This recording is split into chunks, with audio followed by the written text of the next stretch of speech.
4 minutes remaining.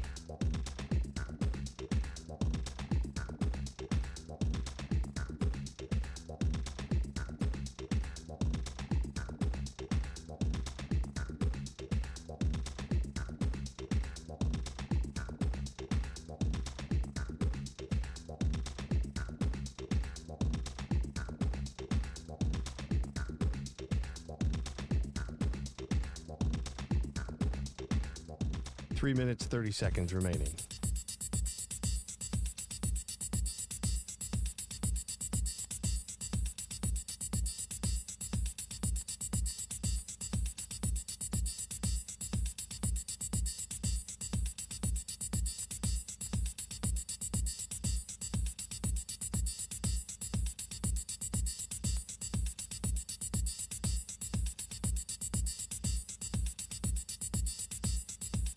Three minutes remaining.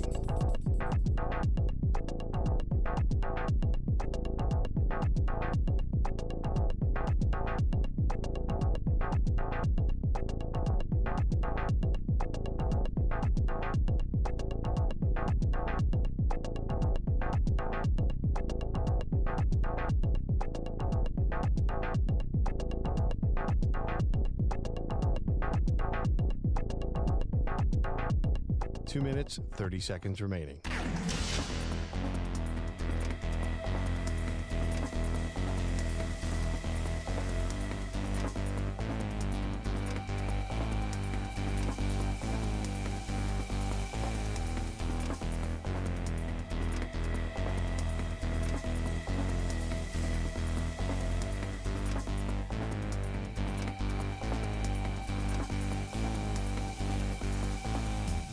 Two minutes remaining.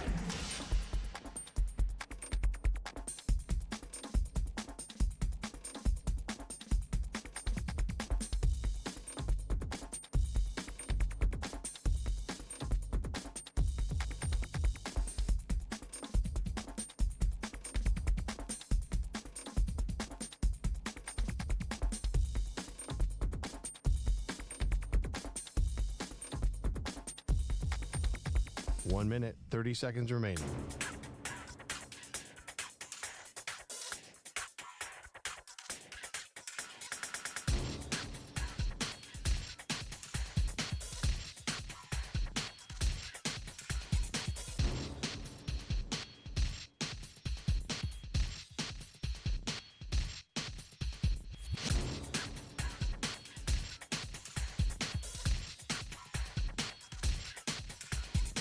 One minute remaining.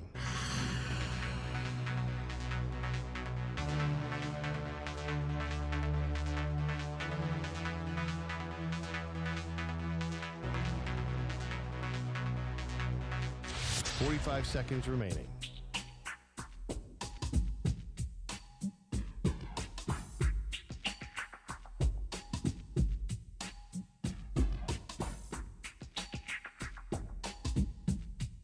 Thirty seconds remaining.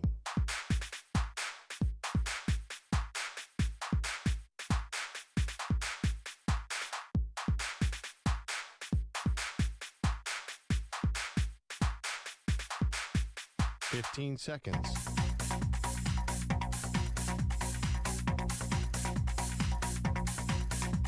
Break ends in 5 seconds.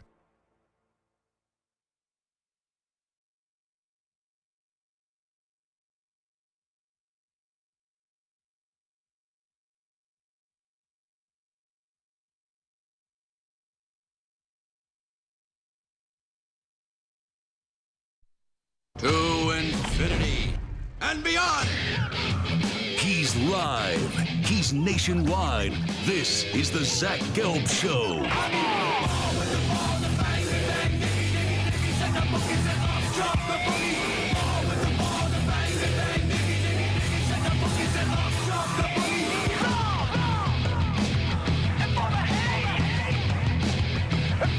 Here's your host, Zach Gelb. Live from the Police Show, yet not overly ostentatious studios of the Infinity Sports Network here in beautiful New York City, sitting on top of the 10th floor, 345 Hudson Street. Welcome on in to another week and a Monday edition of the Zach Gelb Show across all the great local Infinity Sports Network affiliates, Sirius XM, Channel 375, the free Odyssey app, the iHeartRadio app, and, of course, streaming on YouTube. 888-710-4ISN is the number to jump on in. That's 888-710-4476. You could always get at me on Instagram, where I'm straight flexing, or via the good old cesspool of Twitter, at Zach Gelb. That's ZACHGELB. We got a whole lot to do today. Former NFL head coach and now is the interim head coach at Stanford, Frank Reich, is going to stop by 2 hours and 20 minutes from now, right at 5:20 p.m. Eastern, 2:20 p.m. Pacific time. But we got to start with the biggest news, not only in just the NFL, but the biggest news in the sports world. And no, it's not Luka Doncic getting a contract extension from the Lakers. No, it's not just what came down a few moments ago. De'Aaron Fox inking a long-term extension with the San Antonio Spurs, but it is Micah Parsons up against Jerry Jones. Now, I know the timing of this may not sound accurate to people that listen each and every day, but really, it's never a good time in sports to take a vacation. And I understand I get allotted a certain amount of vacation days.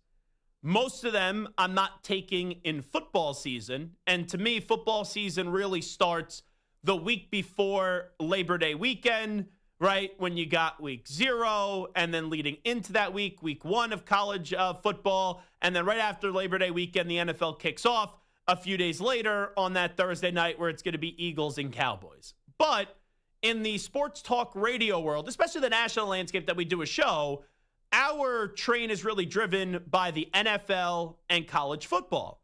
So in the summer, when your main focus, once the NBA postseason is done and the Stanley Cup playoffs are done, sure, you got a few golf majors here and there.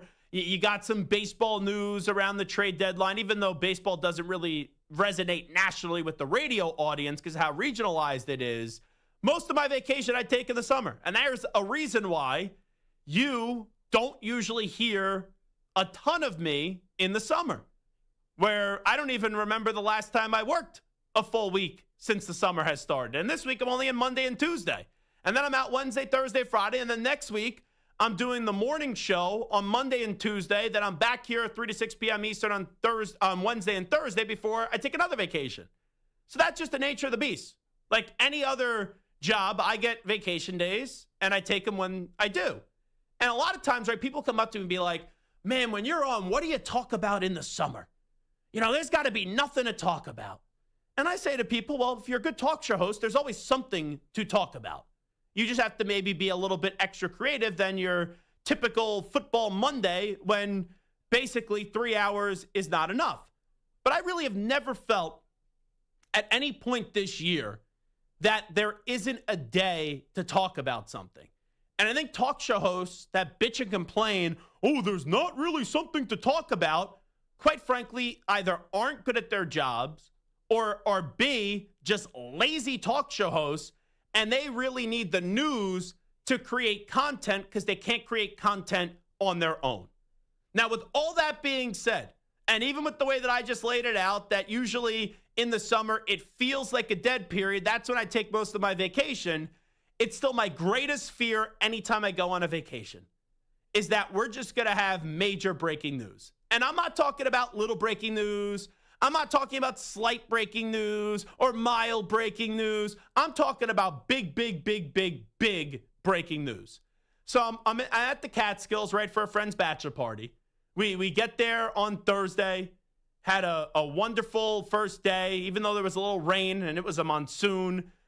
We ordered a bunch of pizzas, played some drinking games, things like that.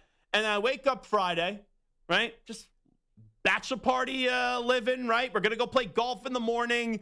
And then Friday night, we're going to take a party bus to this restaurant that I love in the Poconos called BVH. And we ordered a ridiculous meal. I'll get into more of the specifics of that later because there was a lot of food consumption this past weekend. And I got to get into some of the places I played golf and also the food stuff and all that jazz.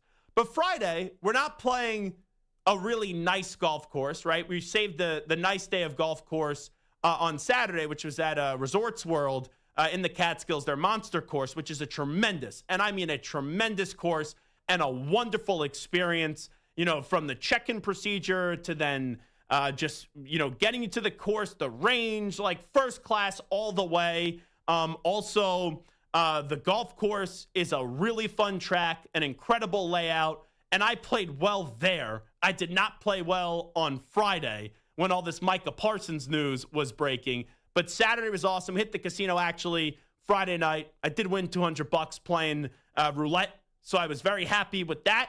So highly recommended if you're in the area, Resorts World in the Catskills.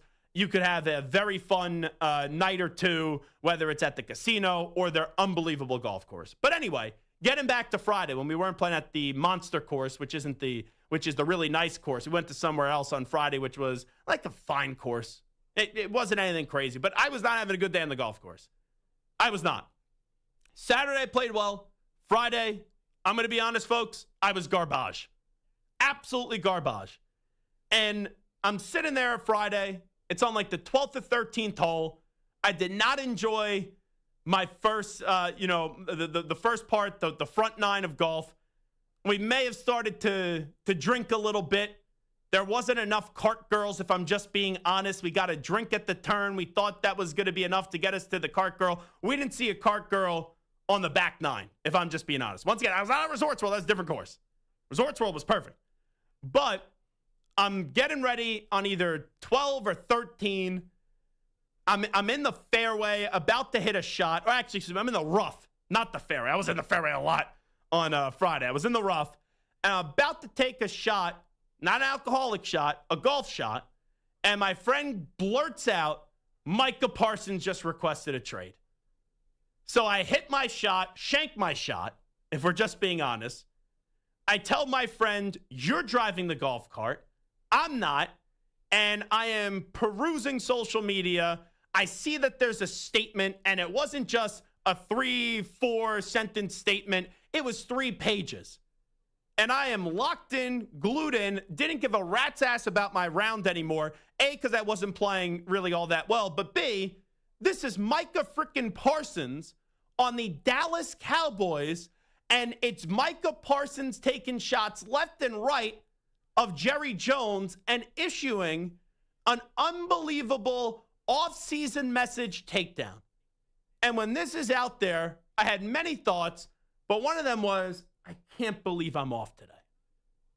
Right? Like, I need to speak into a microphone. I need to talk to my audience. I need to talk about the Cowboys. And we always joke from time to time, right? In the national landscape, there's a quota on how many times you have to mention the Dallas Cowboys per day. So this is as big of a story, right, outside of him getting traded. This is as big of a story that you could get in the summer. And it's not just, oh, it's so-and-so on, some irrelevant team.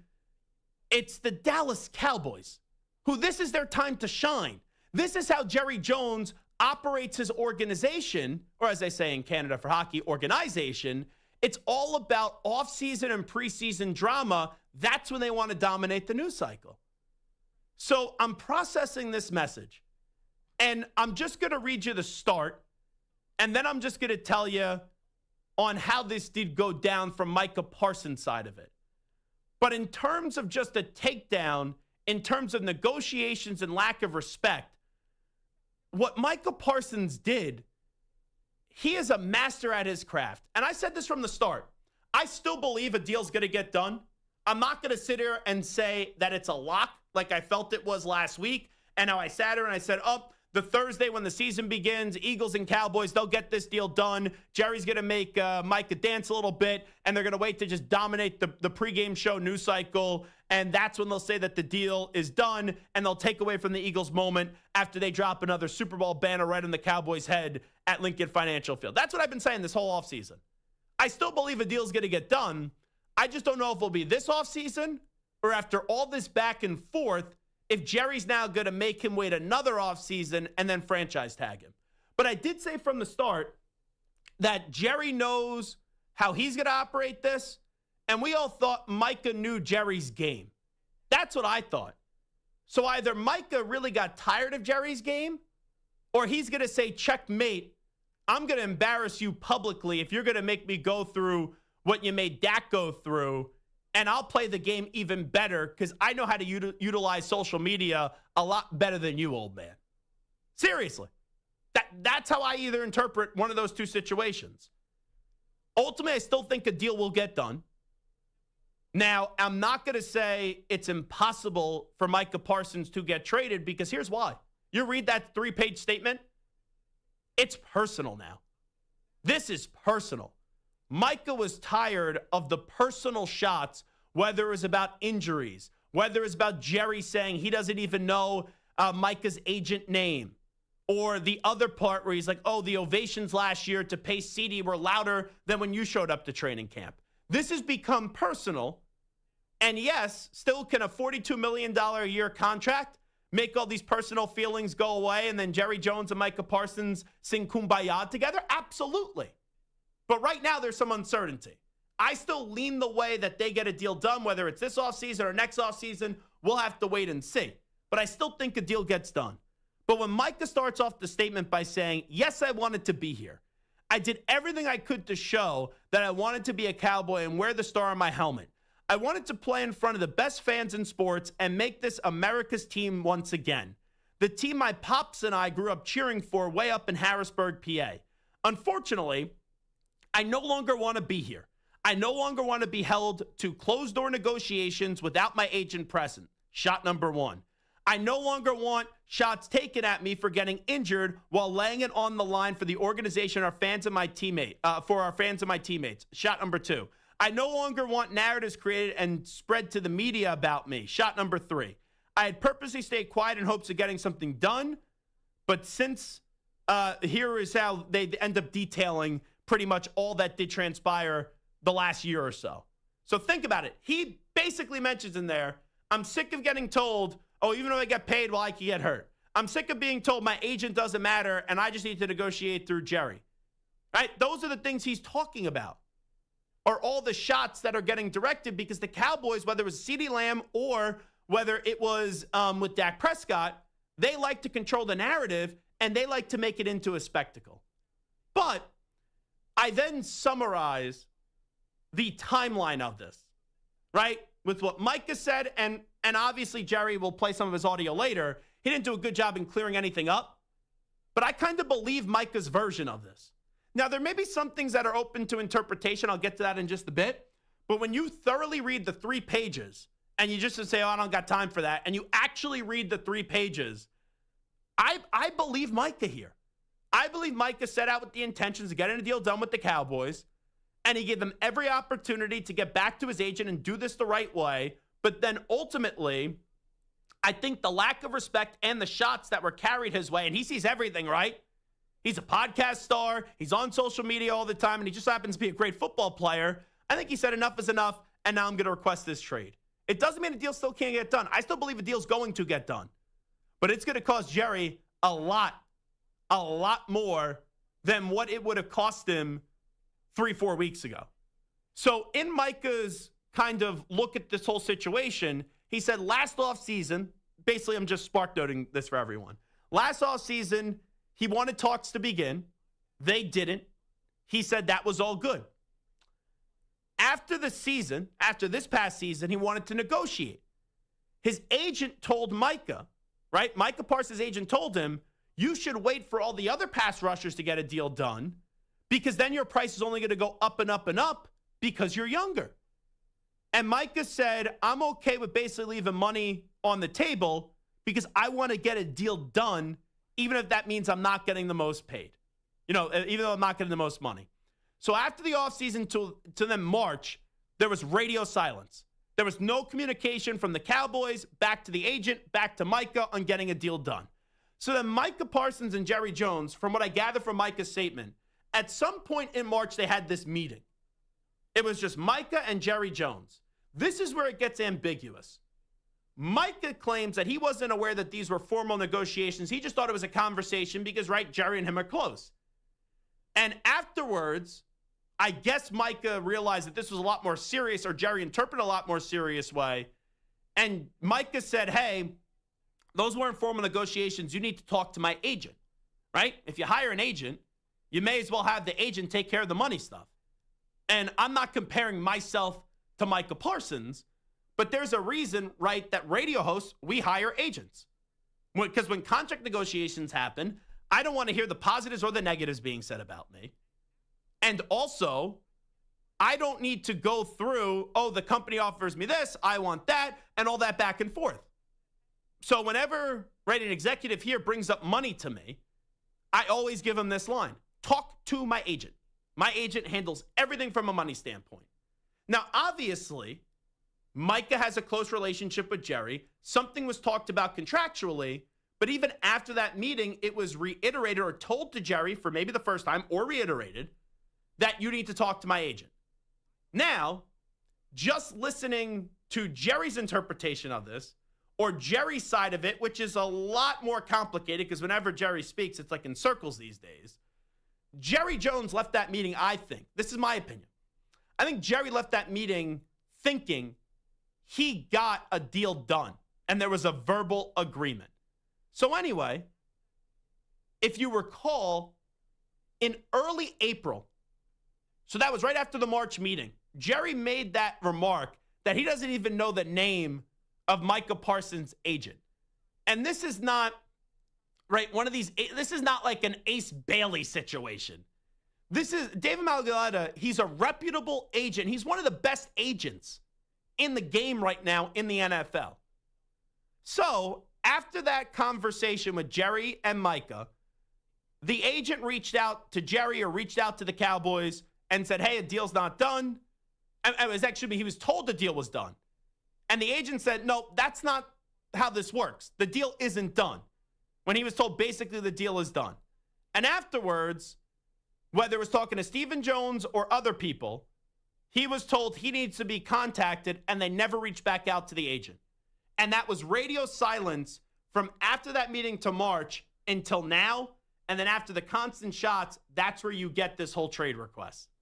So that's the whole timeline of this. And if you ask me for my interpretation of this, I believe Micah more than I believe Jerry. I do.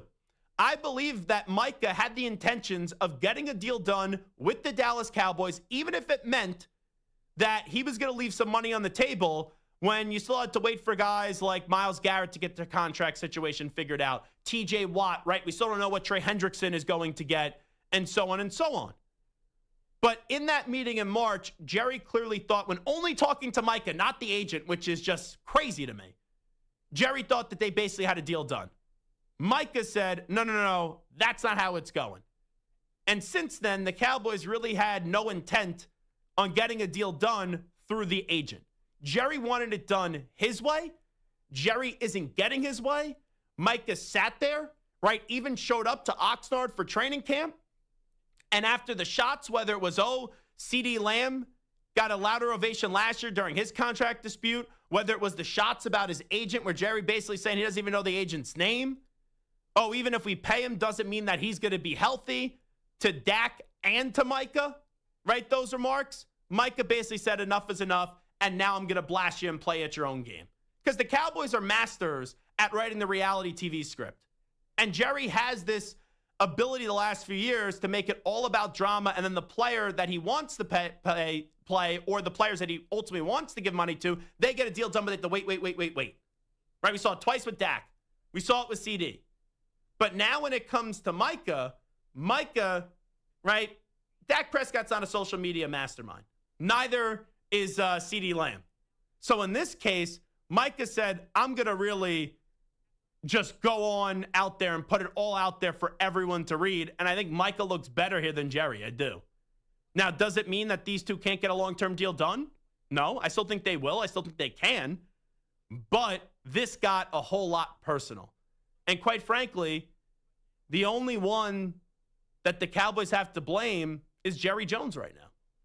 Because Jerry, even if he interpreted that meeting in March to be something different, it was made clear to him afterwards that this deal is not close to being done. You have to go through the agent. And Jerry thought that he could big time and usurp the agent process. So will Jerry Jones eventually sign Micah Parsons to a new contract to keep him with the Dallas Cowboys? That's the poll question day. You can find it on my Twitter at Zach Gelb. We'll also get it out there at INF Sportsnet. Yes, a deal will get done, or no, Micah will get traded. 61.7% still think a deal will get done. 38.3% say that Micah will get traded. We'll come on back. You'll hear from Jerry Jones next. You're in a 5-minute break.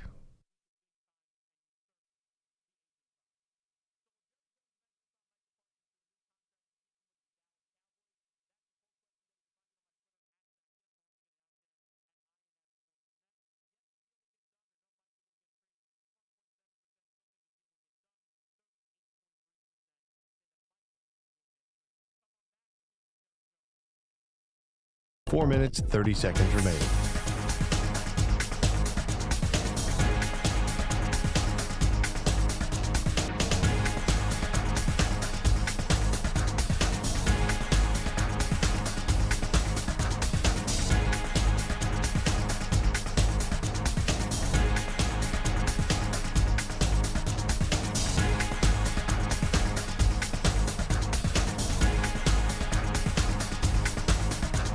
Four minutes remaining.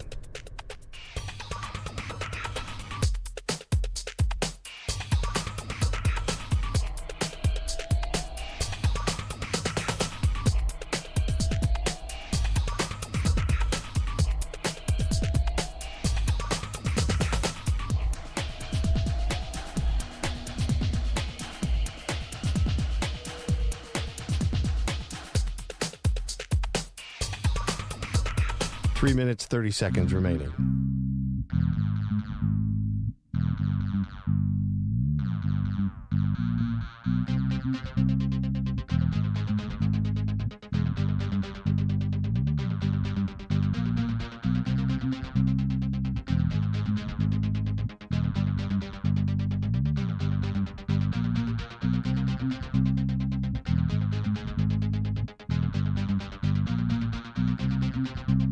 Three minutes remaining.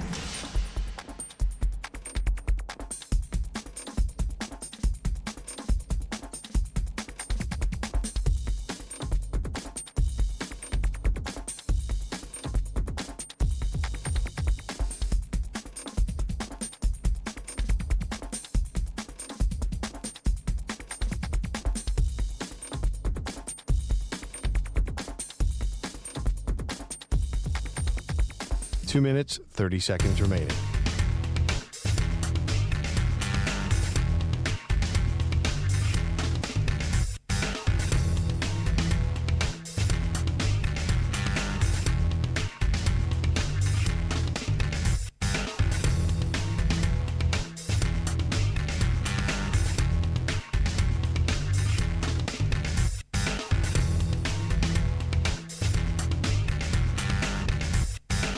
Two minutes remaining.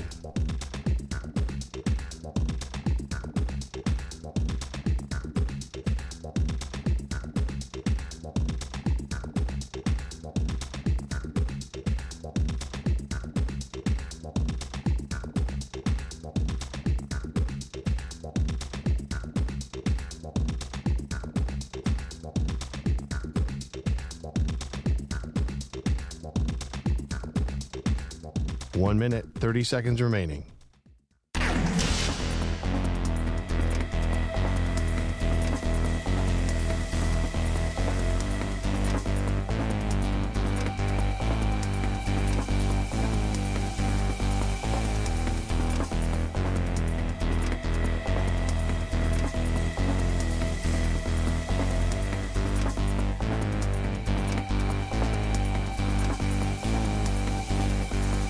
One minute remaining.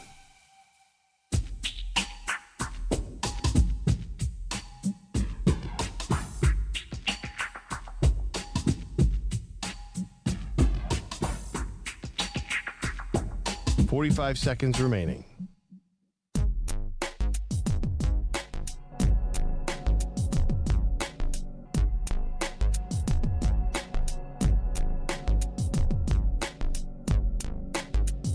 Thirty seconds remaining.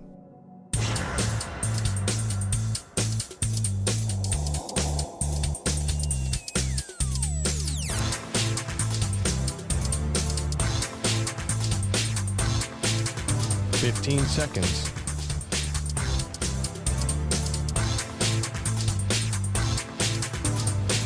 Break ends in 5 seconds.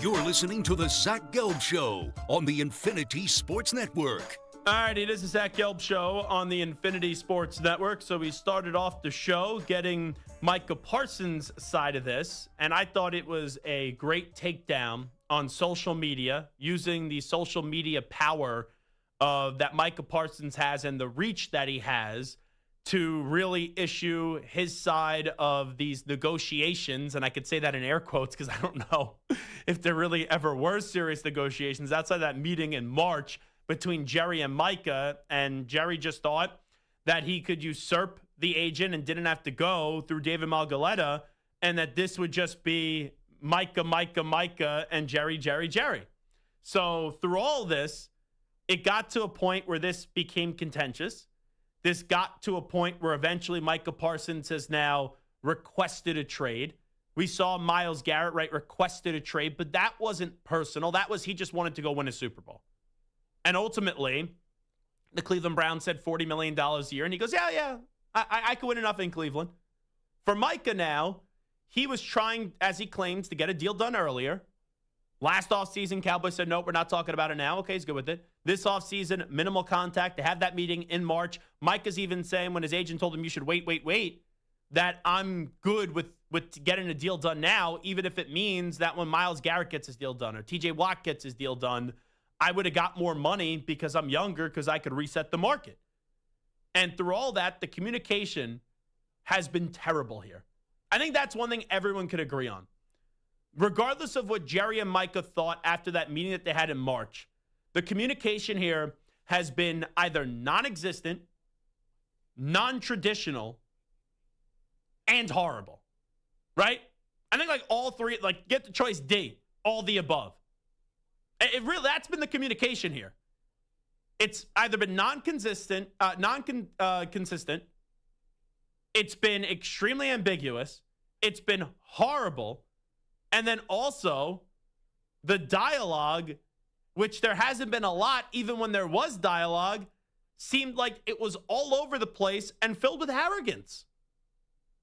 Like, yes, sometimes things get really bad and an owner just talks to a player and boom, they get the framework of a deal done. But in this case, Micah gave the Cowboys like every chance. And Jerry just kept on dumping more and more fuel onto a fire that was extremely minimal to begin with. Extremely minimal. And now you basically have like a forest fire spreading, and will it eventually get contained? And can Micah eventually get the long-term deal done in Dallas? Yes. But how long is that going to take? Because Jerry is a pro at dragging his feet. Micah is now not playing nice. And do I ultimately think come week one that Micah's going to be playing for the Cowboys? Yes. Would it be hilarious if on Thursday night he holds out and says, oh, I didn't get a deal done, I'm going to hold out and miss a game, and that becomes a story? Yes. But I think this now goes one of three ways. Either they get the deal done before the start of the season, they go through the season, no new contract, franchise tag him, they get the deal done next offseason, or the Cowboys say trade him. I still think the Cowboys trading him is the third option on that list. I still think it's the least likeliest. But we gave right, Micah his platform in the first 15, 20 minutes, right? And going through why I think Micah is right. But Jerry had a chance to respond on Saturday.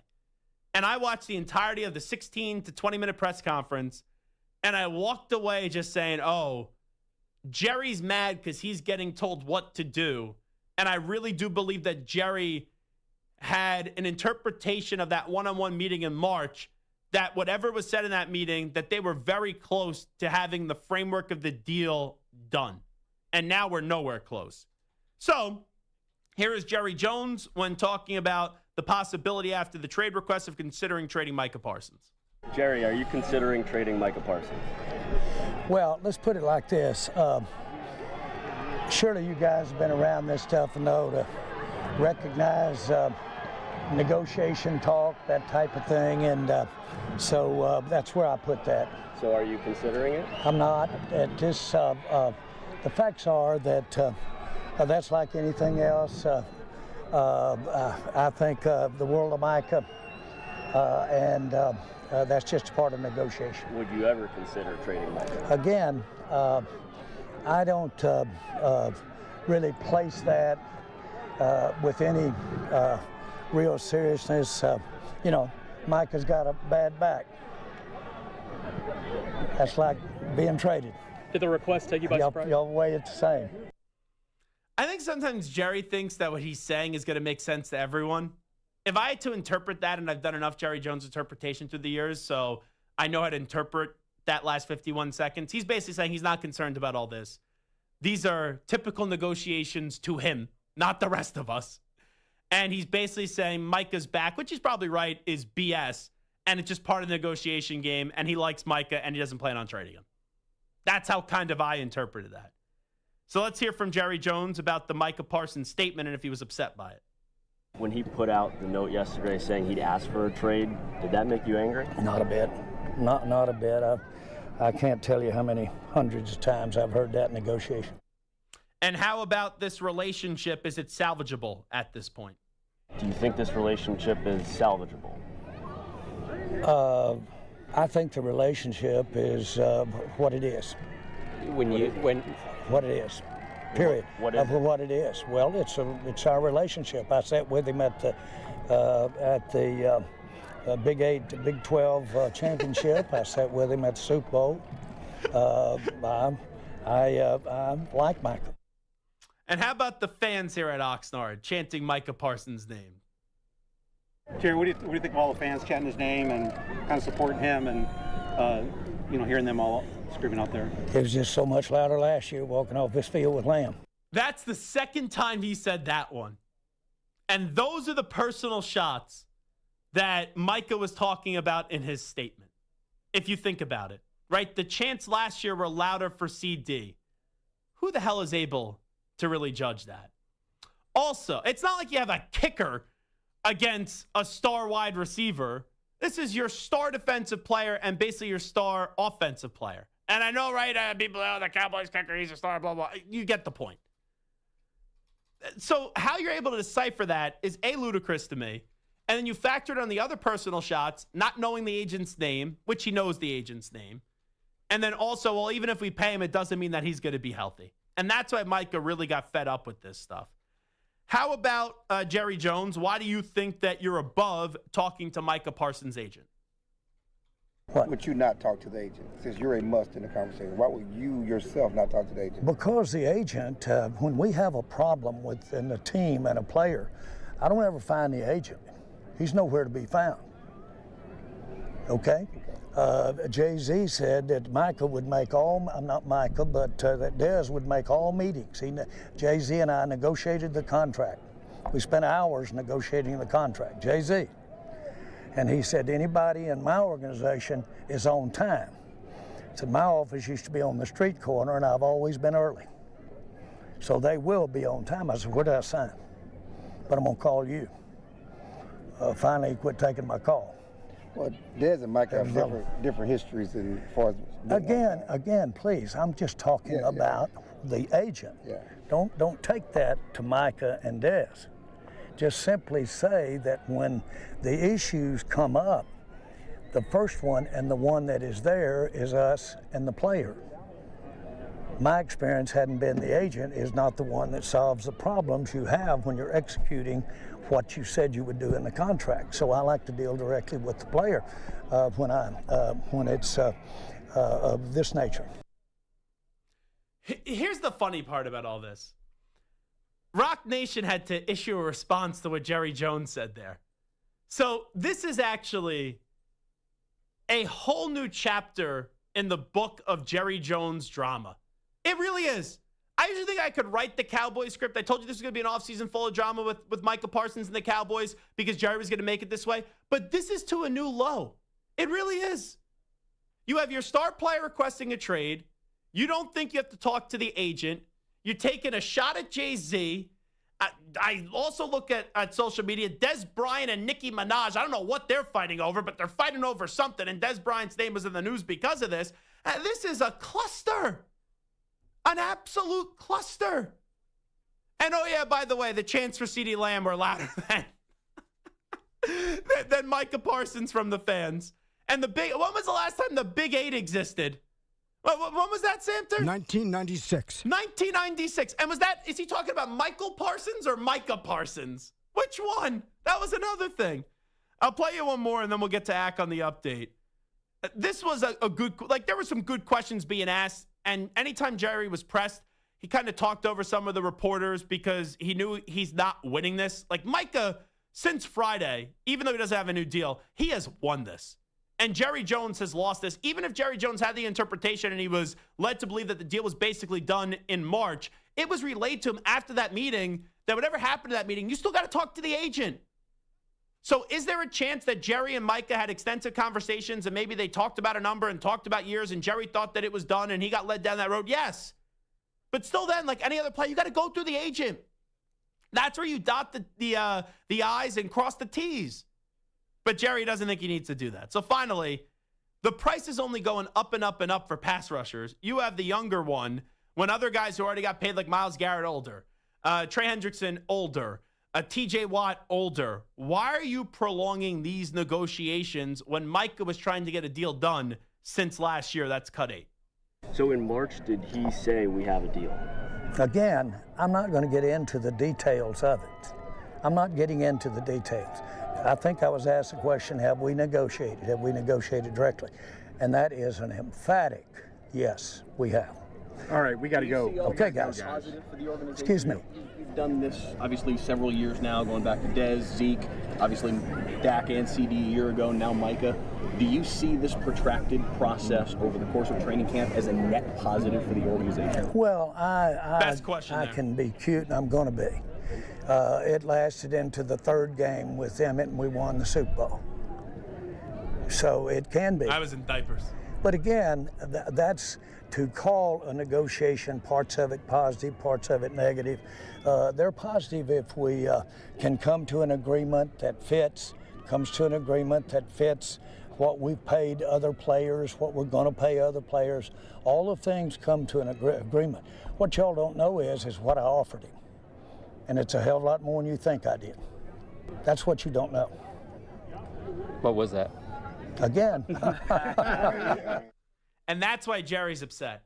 Because whatever he went into in that March meeting, he thought it was not only a good offer, but a great offer.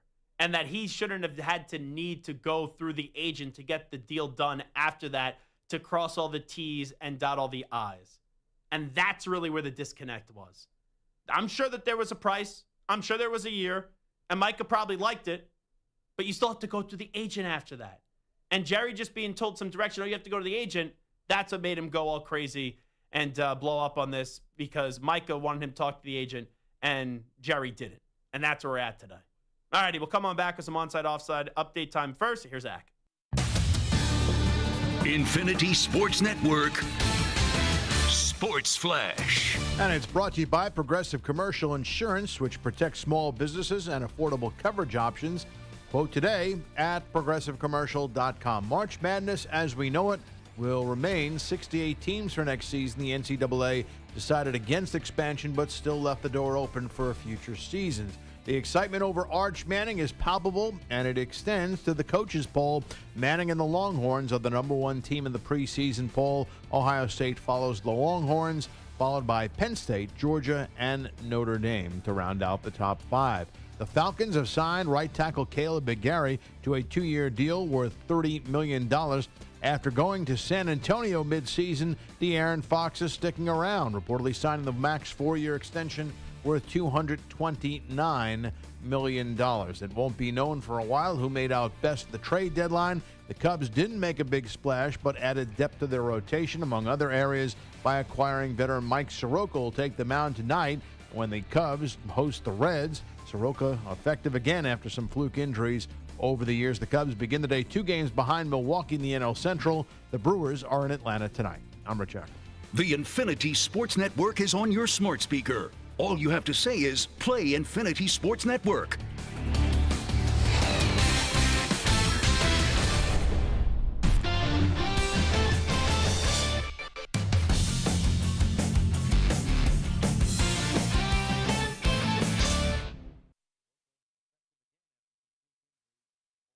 You're in a 5-minute break.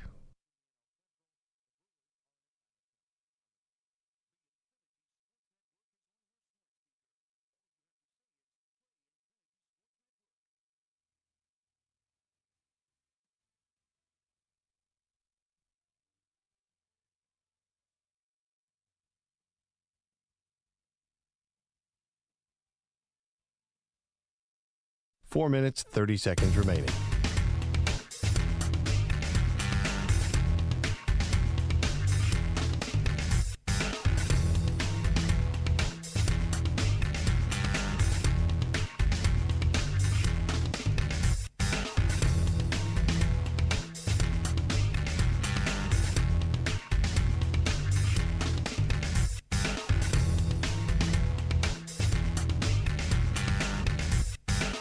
Four minutes remaining.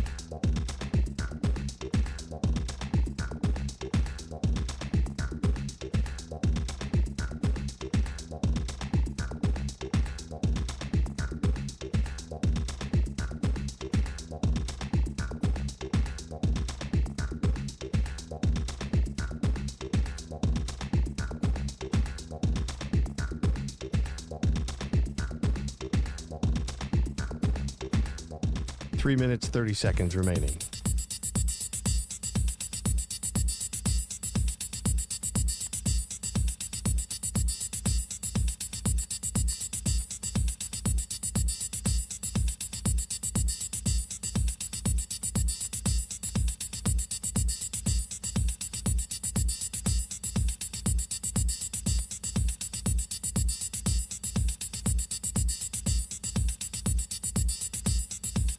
Three minutes remaining.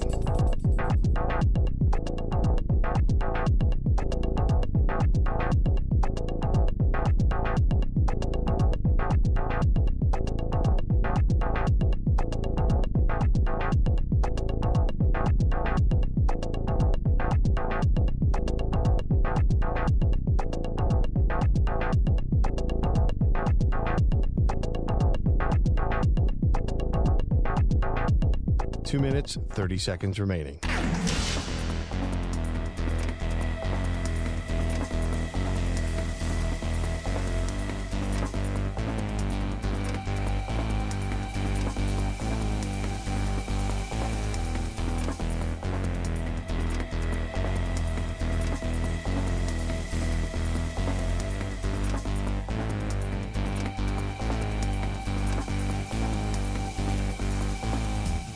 Two minutes remaining.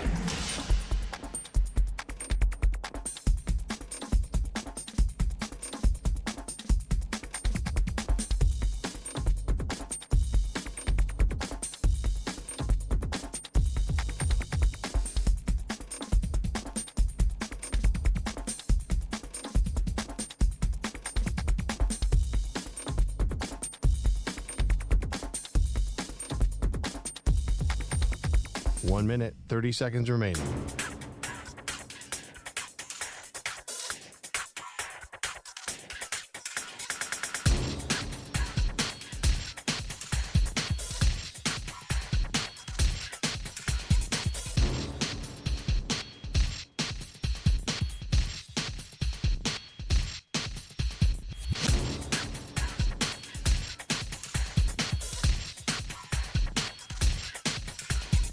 One minute remaining.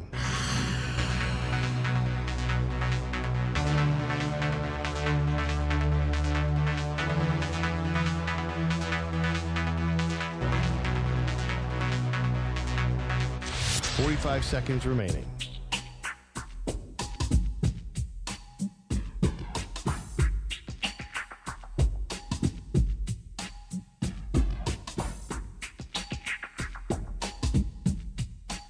Seconds remaining.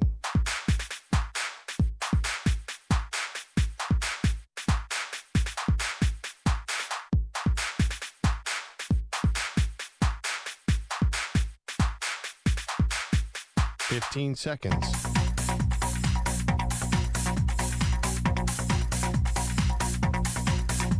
Break ends in 5 seconds.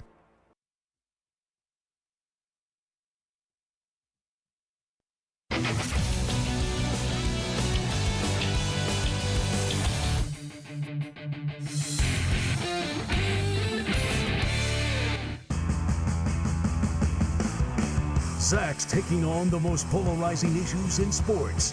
Which side of the line of scrimmage will he end up on? Offside. Defense number 69. It's Onsides, Offsides with Zach Gelb. It's time to ask the pros. Who the listener gets to ask us a question brought to you by O'Reilly Auto Parts. Simply tweet your question at INF Sports Center at Zach Gelb using the hashtag #AskThePros. Be listening later in the show when we might answer your question. Think O'Reilly Auto Parts for all your car care needs. Get guaranteed low prices and excellent customer service from the professional parts people at O'Reilly Auto Parts. O'Reilly Auto Parts. Stu, go. All right, so the Broncos were a surprise last year, making the playoffs with rookie quarterback Bo Nix. Well, now expectations are high in Denver for Nix and Sean Payton, especially after bolstering their defense in free agency. This week, Payton set some lofty goals, saying, quote, "This team is capable of winning the Super Bowl. I've coached 6 teams I thought could win the Super Bowl. This is my 7th, end of quote. Onsides, offsides, the Broncos are legit Super Bowl contenders this year. I'm going offsides here, and the reason why I'm going offsides here is they didn't win a playoff game last year. It was unbelievable that they were even in the postseason. But with that being said, even though I love their defense, is Bo Nix right now going to win a playoff game against Patrick Mahomes, Josh Allen, and Lamar Jackson? Maybe one of them. Is he going to then be able to win 2 of them? Is he going to be able to potentially win 3 playoff games? I think if they win 1 playoff game this year, you feel really good if you're a Broncos fan. But anything more than that, I think is a big ask. And I look at the 3 Super Bowl contenders in the AFC, and that's how I do it. 3 in the AFC, 3 in the NFC. Those are my Super Bowl contenders. You got to then get a rite of passage and, through the season to get into that circle. Maybe a 4th does emerge. But right now, I think only the Chiefs, the Bills, and the Ravens get to the Super Bowl out of the AFC. So I'm going offside when you ask me if the Broncos are a legit Super Bowl contending team this year. Offside. This weekend, the Pro Football Hall of Fame inducted 4 new members into Canton, including Antonio Gates, Sterling Sharp, Jared Allen, and Eric Allen. Gates made 8 Pro Bowls, but surprisingly just had 2 1,000-yard seasons. Sharp led the league in catches 3 times and receiving yards once, but saw his career cut short by injury. Jared Allen made 4 All-Pro teams, while Eric Allen finished with 54 interceptions, good for 21st all-time. Onsides, offsides, of these 4 legends, Sterling Sharp was the best. Sterling Sharp was great. He was phenomenal. But as Stu pointed out, his career was cut short because of injuries. No one is going to look at Sterling Sharp and say he was one of the best players to ever play his position. When I mean that, like top 5 all time, like top 10 all time. People say that about Antonio Gates. So if you're going to argue like pound for pound, who was the best? Yeah, Sterling Sharp has obviously a chance to win that argument, but I look at that at who has the best career, and I would say that it's Antonio Gates. So out of these 4 legends, Sterling Sharp was the best. I'm going to go offside. Offside. The Micah versus Jerry drama is just starting as the 2 sides seem as divided as ever, and Micah officially announced that he no longer wants to be in Dallas. Well, Jerry responded by throwing Micah's agent under the bus again, saying again that the chants of CD were louder than for Micah, and telling fans, quote, not to lose any sleep over this, end quote. Onsides, offsides, Micah Parsons will be on the Cowboys in 2025. I'm still going to go onsides on this. I don't know if he'll have a new contract. That's now the point to me where I'm like, can't give you a guarantee there, but I still believe that he's going to be a member of the Dallas Cowboys in 2025. Onsides. Rashee Rice quickly became Patrick Mahomes' go-to receiver, but injuries and a multitude of off-field issues have made the former second-round pick a major question heading into 2025. During camp, however, Rice tried to assure the team and the fans that those mistakes won't happen again. Just how valuable any opportunity is and any moment is. This right here, us being able to be on the field and be able to be coached by Coach Reed and have such a great quarterback, it's honestly a gift. It's a blessing. So honestly, to not take advantage of opportunities like this. Do you feel like you put that behind you, or do you still weigh on you, or do you feel like you've changed since then? Yeah, I completely changed. Honestly, you have to learn from things like that. So I've learned, and I've taken advantage of being able to learn from something like that. Onsides, offsides, the Chiefs need to have a zero-tolerance policy for Rice and cut him if he makes one more major off-field mistake. Oh, absolutely. Because that team, even though they've had a lot of issues off the field, that team is a Super Bowl contending team, and Rashee Rice should be fortunate that they still let him be on that team. If anything happens again out of a serious nature, I don't think you give this guy the benefit of the doubt anymore. You know, not saying obviously what he did is forgiven, but basically, or what he was accused of is forgiven. But clearly the Chiefs are like, okay, that's your one situation. Don't embarrass us again. So the Chiefs need to have a zero-tolerance policy for Rice and cut him if he makes one more major off-the-field mistake. Onsides, absolutely. LeBron's future with the Lakers is very much still up in the air, but one thing we do know is that Luka will be staying in LA for the foreseeable future. Doncic inked a massive 3-year, $165 million extension over the weekend and sets him up for signing an even bigger deal with the team in 2028. Onsides, offsides, when all is said and done, Luka will be remembered more as a Laker than a Mav. Oh, I'm going onside for that. Now, it's always going to be a story about his Laker run because they made it to the NBA Finals and they just traded him out of nowhere, and it was crazy. But with that being said, I do ultimately think Luka is going to play the majority of his remaining years with the Lakers, and I do think that you usually see a star go to LA, they usually win at least one championship, so I'm going to assume that he wins a championship one day. So when it's all said and done, Luka will be remembered more as a Laker than a Mav. Onsides. Joel Embiid won the MVP just 3 years ago, but has played in just 58 of the 164 possible games over the past 2 seasons, dealing with various injuries. Now, according to Brett Siegel of Clutch Points, he gave a concerning update saying there is, quote, genuine concern, end quote, around the league about Embiid's knee, and that, quote, word is bad about his health. Onsides, offsides, we will never see Embiid play at an MVP level again. For a full season, no. Him winning an NBA MVP was his version of winning an NBA championship. I don't think we'll ever see him from start to finish in as close to a full season as possible play at an MVP level. Could he have some games here and there? Obviously, he's an absolutely incredible player, but I don't think it's going to be for the entirety of a season. So I'm going onsides on that. All right, Texas A&M has never been short on cash, as evidenced by their $75 million buyout of Jimbo Fisher. After finishing 9th in recruiting in 2025, the Aggies sit 3rd in 2026 and just added a 3rd-ranked quarterback in 2027. Onsides, offsides, Texas A&M can win a national title with Mike Elko at the helm. I'm going to say for now, offside. I got to see them make the playoff first. They had a solid season, a good season. It was a good debut season. Now can you take that next step? Like Jimbo had one really good year. It wasn't in a 12-team format. It was in a 4-team format. But there's a difference in just making the playoffs and then being amongst the elite. They have the resources. And I'll tell you this, Josh Booty was raving to me about one of their backups. It's this kid, Miles O'Neal. I know he's not intended to start this year. It's obviously Marcel Reed. That's who everyone's going to be obsessing over for a good reason. But I'm curious how we're talking about Miles O'Neal because Booty was randomly, like in an impromptu fashion. They don't really have that good of a relationship. He was just talking about future quarterbacks. He goes, keep an eye on Miles O'Neal if you really want to sound intelligent. So Texas A&M coming to national title with Mike Elko at the helm. I'm going offside for now.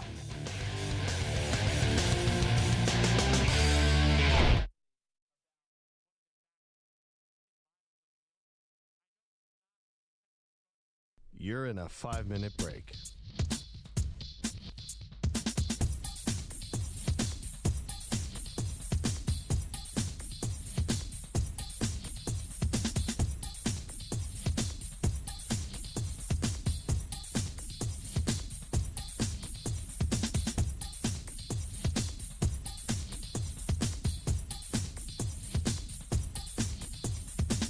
4 minutes, 30 seconds remaining.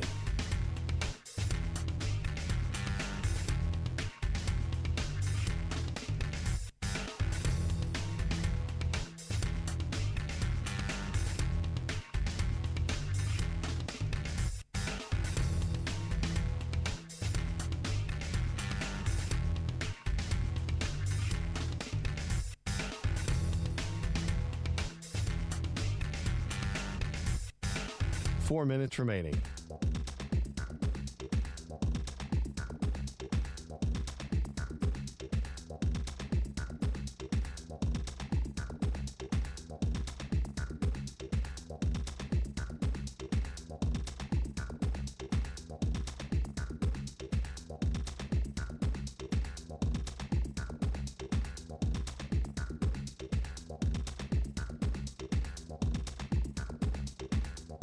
Three minutes, 30 seconds remaining.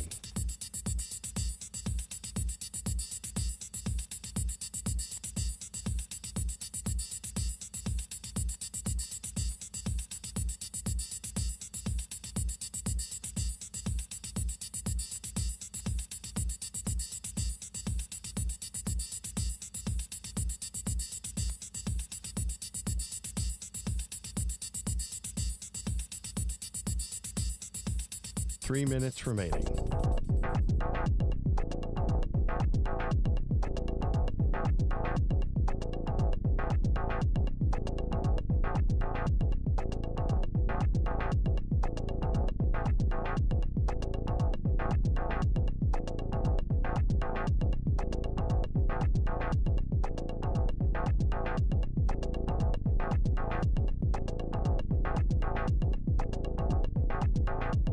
Two minutes, 30 seconds remaining.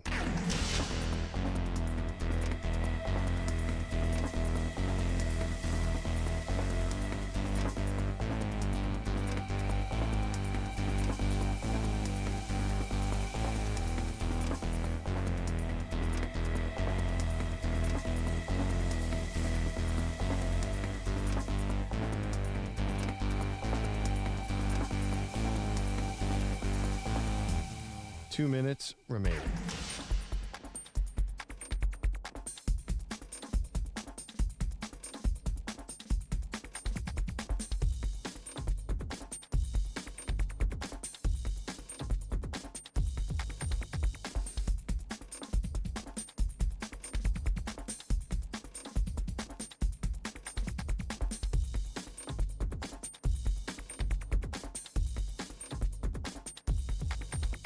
One minute, 30 seconds remaining.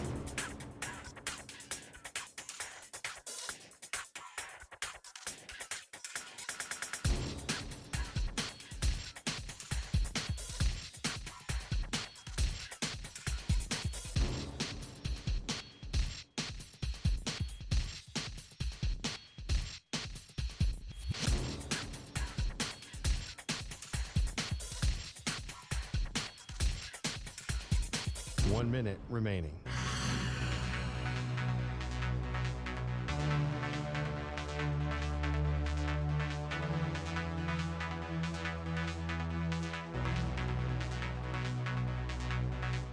Forty-five seconds remaining.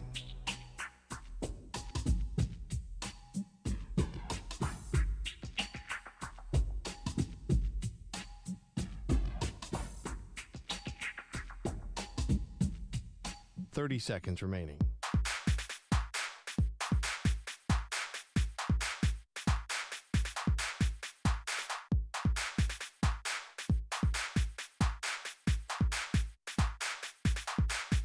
Fifteen seconds.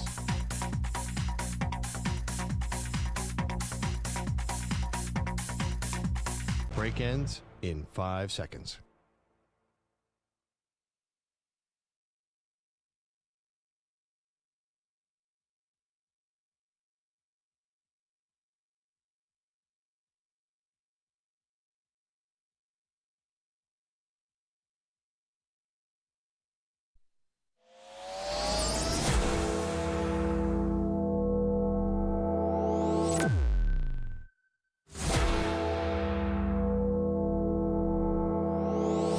Infinity and beyond.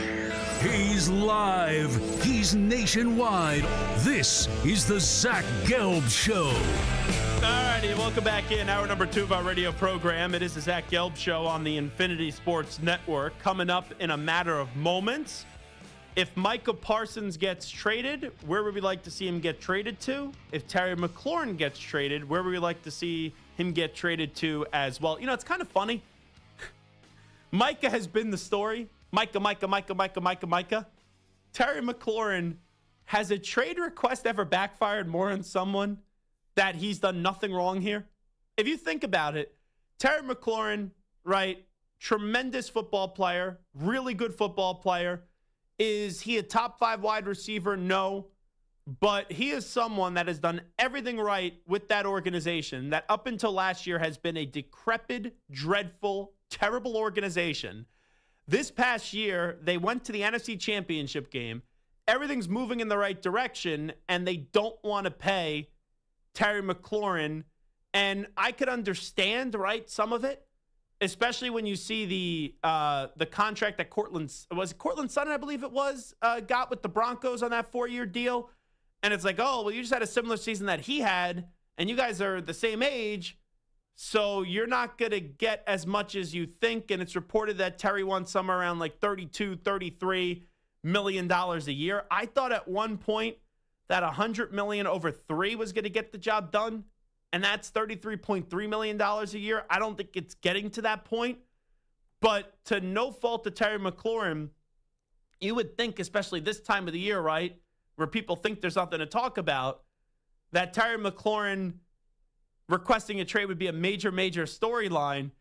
It's almost like a tree falling in a forest at this point. When Micah Parsons also requests a trade, and he just so happens to play for the Dallas Cowboys. And this isn't Terry McLaurin when he was playing for Daniel Snyder, where Daniel Snyder would make an ass out of himself. Like, Josh Harris isn't going to talk really about this. And if he does, I'm sure he's going to give you, owner speak, where Jerry Jones is holding court on Saturday, fully addressing the Micah Parsons trade request, or should we call it a takedown of Jerry Jones. So we'll get into some predictions of Micah and Terry. We'll also go around the room, skip around the room, and tell you if we actually think they're going to get traded or not. And I have this Dan Orlovsky quarterback list that just came out that I'll get to also in just a second. But I am back from vacation. I was on a bachelor party in the Catskills. Really fun time, by the way. And I got to get into my food order that we had on Friday night for the group. So Thursday, we're supposed to go to this pizza place, but it was like an outdoor pizza place, and it was pouring on Thursday night. So I think it was one of those, the ovens were all outside, and they needed to be dry. So we just ended up scrapping it. We ordered a bunch of pies, and, we were all hanging out. Friday, we got up, we golfed. I got the Micah Parsons news that basically my golf round was already ruined, but that's what I'm blaming it on because I wasn't playing well. The last 4 or 5 holes, 6 holes, I was basically irrelevant. Not because my score was already horrible, because I was reacting to this Micah Parsons news. Then Friday, we get back to the house after golf. We shower up. We get picked up in a bus, 16 guys in a bus, and we get driven to BVH, which I highly recommend. It's in the Poconos area. It was about 45 minutes from where we were. And we sat down, and I've been going to BVH for years. John is great. His brother Greg does an incredible job in the kitchen. And I'm telling you, elite wings. Like, I took Deion Dawkins there, the Buffalo Bills, right? He plays in Buffalo, and we all know how good the wings are in Buffalo, right? Ty Dunn likes that place, 911 Tavern. I know the Barstool guys like Wing Nuts. I'm a huge fan of Bar Bill. And, right, obviously, Duff's is also a really good place, but Bar Bill, to me, is my favorite in Buffalo, but BVH is unbelievable. And usually when I go, I just get the Johnny Hots flavor. But when you're 16 guys, right, you're ordering for a big table, you get a bunch of different flavors. And I've tried some of the other flavors before, but the Johnny Hots are my favorite. We ordered for 16 dudes, 8 orders of Johnny Hots, 2 Screaming Duck, 2 honey garlic sriracha, 2 buffalo garlic parm, 1 roasted garlic rosemary buffalo, 1 Jack Daniel's BBQ, 1 teriyaki garlic, 2 Korean barbecue, 1 lemon pepper, 1 hot honey garlic, 5 orders of mozzarella sticks, 5 orders of jalapeno poppers, and 5 orders of French fries. And then I said, I can't believe I have to ask this question. Ranch or blue cheese? The majority of the table said blue cheese. Then 4 others maybe, they said ranch. And I looked at them and I said, we'll do extra blue cheese. And then I made them go to the kitchen and beg for some ranch, and we shamed them. But I put out the video of some of the food on the table. It would be like if you threw a filet mignon to a pack of wolves that have not had any food in 10 days. Seriously, we devoured this stuff. It was awesome. And my guy John, he partnered with, I think it's a Tom Rivers Brewing Company, and they made a wing juice beer. Now, Samter's like, ew, what wing juice? Because, like, the name of it, I understand. It's not like it's a spicy beer. I would say it kind of tastes like a mix of an IPA and a Yingling. Very, very tasty. Then after that, we got back on the bus. Went to the casino. Resorts World, Catskills. I told you guys I'm a huge reality TV fan. This is how I know I'm in my bag with reality television.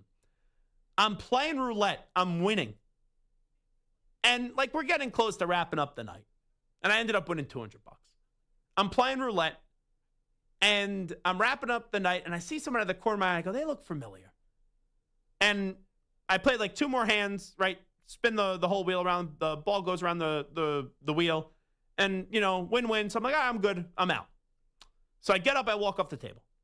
And I'm sitting down, waiting for my other friends to wrap up before we get back on the bus. And I see that same person again. And I go, I know this person. It was Vinny Guadagnino from the Jersey Shore. His uncle, Uncle Nino, just walking around the casino. This guy with the everyone's like, how the heck did you recognize this guy? But a lot of Jersey guys. So they couldn't believe it. So I walked up to him. We had a little conversation. Got back to the bus afterwards. Went back. Fell asleep. Eventually went to the bathroom. Saturday, woke up. We had a later tea time. Resorts World in the Catskills. That monster golf course. That's the name of it. It is an awesome experience. Just a great experience. Came back from there Saturday. Played well or better Saturday. I don't know if I ever played well, but I played better Saturday. And then we did a pig roast on Saturday night. We ordered these 2 guys. They brought in and they did an entire pig roast, which was pretty damn cool. So that was my whole weekend. And obviously a lot of it was occupied with the whole Micah Parsons reaction and things like that. So let me just go around the room here. Yes or no, Samter? Do you think Micah Parsons and the Dallas Cowboys eventually get a long-term contract extension done? And if so, in terms of 100%, 100 being all the confidence in the world, 0 that they will not get a deal done and he'll get traded, what's your number right now in terms of Micah Parsons? The percentage that he'll be back? Yeah, that they'll get a deal done. Before this season, I would say... Just ever get a deal done? Ever, I'll go 70%. 70. Stu? I was thinking in that same ballpark, 65%. I still think it's 85%. Yeah, it's high. And isn't that even 70 is a good number? It's more probable than not. But I think the percentage goes way down if you talk about before the start of this year. Okay. I think that he might play on this last year and then negotiate throughout the year and then get a deal at the end of the year. Or Jerry could get real petty and really try to big this owner. I mean, this agent, and go, okay, I could franchise tag you up to 2 times if I want. And if you want to know how that goes, yeah, Dak eventually got his money, but Dak had to sit through that. How about this year or next year? Because we're all in agreement the deal gets done. Sam, do you sort of think it's next year, right? Yes. Stu? Next year. Usually just by nature, when 2 people are in agreement, I should just take the other side, because whenever we all 3 agree, it ends up definitely being wrong. I am going to say the season does start in a month. Yeah, I'm going to say at this point, it probably gets tabled till next year. You're probably right on that. All right, Terry McLaurin. What do you think the chances are that a long-term extension ever gets done with the Washington Commanders? Samter, number? I'm going to go, Jaden Daniels, I'm going to go 60%. Lower. 60. Yeah, Okay. I think it's more likely that he gets traded. So then you would be 40. More likely that he gets traded than Micah. I'm sorry. Okay, gotcha. Stu. 40%. I think it's 50-50. I think 50-50 is a lame answer at times. So I will go 45% that they get the deal done. Okay. Now, let's operate in the world that Jerry Jones comes out tomorrow and says, hey, we are trading Micah Parsons. Call me. Now, let me be clear. I think the Cowboys should get a deal done with Micah Parsons. I also think that they should listen to what the trade offers are. Because I don't think the Cowboys are anywhere close to contending. And if they do trade Micah Parsons, then there's a Dak conversation. Because I know that they just paid Dak. But if you're getting rid of Micah Parsons, you can't tell me you're a contending team. I don't think you're a contending team now. But if you just get rid of maybe your best player, but a top 3 player, your best defense player, if you get rid of him, you can't tell me you're a contender. And then I wonder if they try to move on from Dak Prescott. Like, CeeDee Lamb's not going anywhere anytime soon. But if CD then gets upset because of the whole Micah stuff, who knows what the domino effect is after this? Like, CD and Dak never really fought with Jerry. They let Jerry play his game, and then they got the deal done. And they had every reason to fight and every reason to push back. If they wanted to, they didn't. Micah's now pushing back. So my question is, does this open up the floodgates where A, people don't want to deal with the Cowboys, or B, when you have other star players down the road, have Jerry have his dominoes fall the way that he wants before they give him a long-term deal and basically make this a dog and pony show? Do the players end up fighting back because of what Micah just did here? That's my question moving forward. But if Micah gets the notification tomorrow, like we all do, right? Because I guess Jerry's not talking to him anymore for now, and I guess he's not talking to the agent, definitely for sure. And Jerry Jones maybe, I don't know, holds a press conference or just talks to Adam Schefter and goes, or Jay Glazer and says, hey, we're going to trade Micah. Right? Who's a team that should do whatever it takes to go get Micah Parsons? I will start with you, Samter. Who is a team? I am going to go with the 49ers. Ooh. I think the 49ers are a team that lost a lot, but there's still talent there. Shanahan can build with that defense. So you have Nick Bosa already. Mm-hmm. You throw Micah Parsons in there, and now you're not relying solely on Brock Purdy to win games for you. You can win games on defense. Yeah, and I think Robert Saleh is a good defensive coordinator. He was not a good head coach. He was not it's weird, everyone praised him for his leadership skills. He was not a good leader for an entire locker room because he was a doormat. But he is a good defensive coordinator. And I do think that defense is going to be good, even with some of the pieces that they lost with him. But if you could get Micah Parsons, man, like we look at the Niners just being a good team, to being a great. And you know what? I had one thought over the weekend with the Stafford injury stuff, even though I'm not that concerned. And I have not finalized any of my predictions yet for the season. I'm starting to think the Niners can win this division. And that maybe the Rams are the wild card team. Like you look at the Niners schedule, and the Rams have basically the same schedule.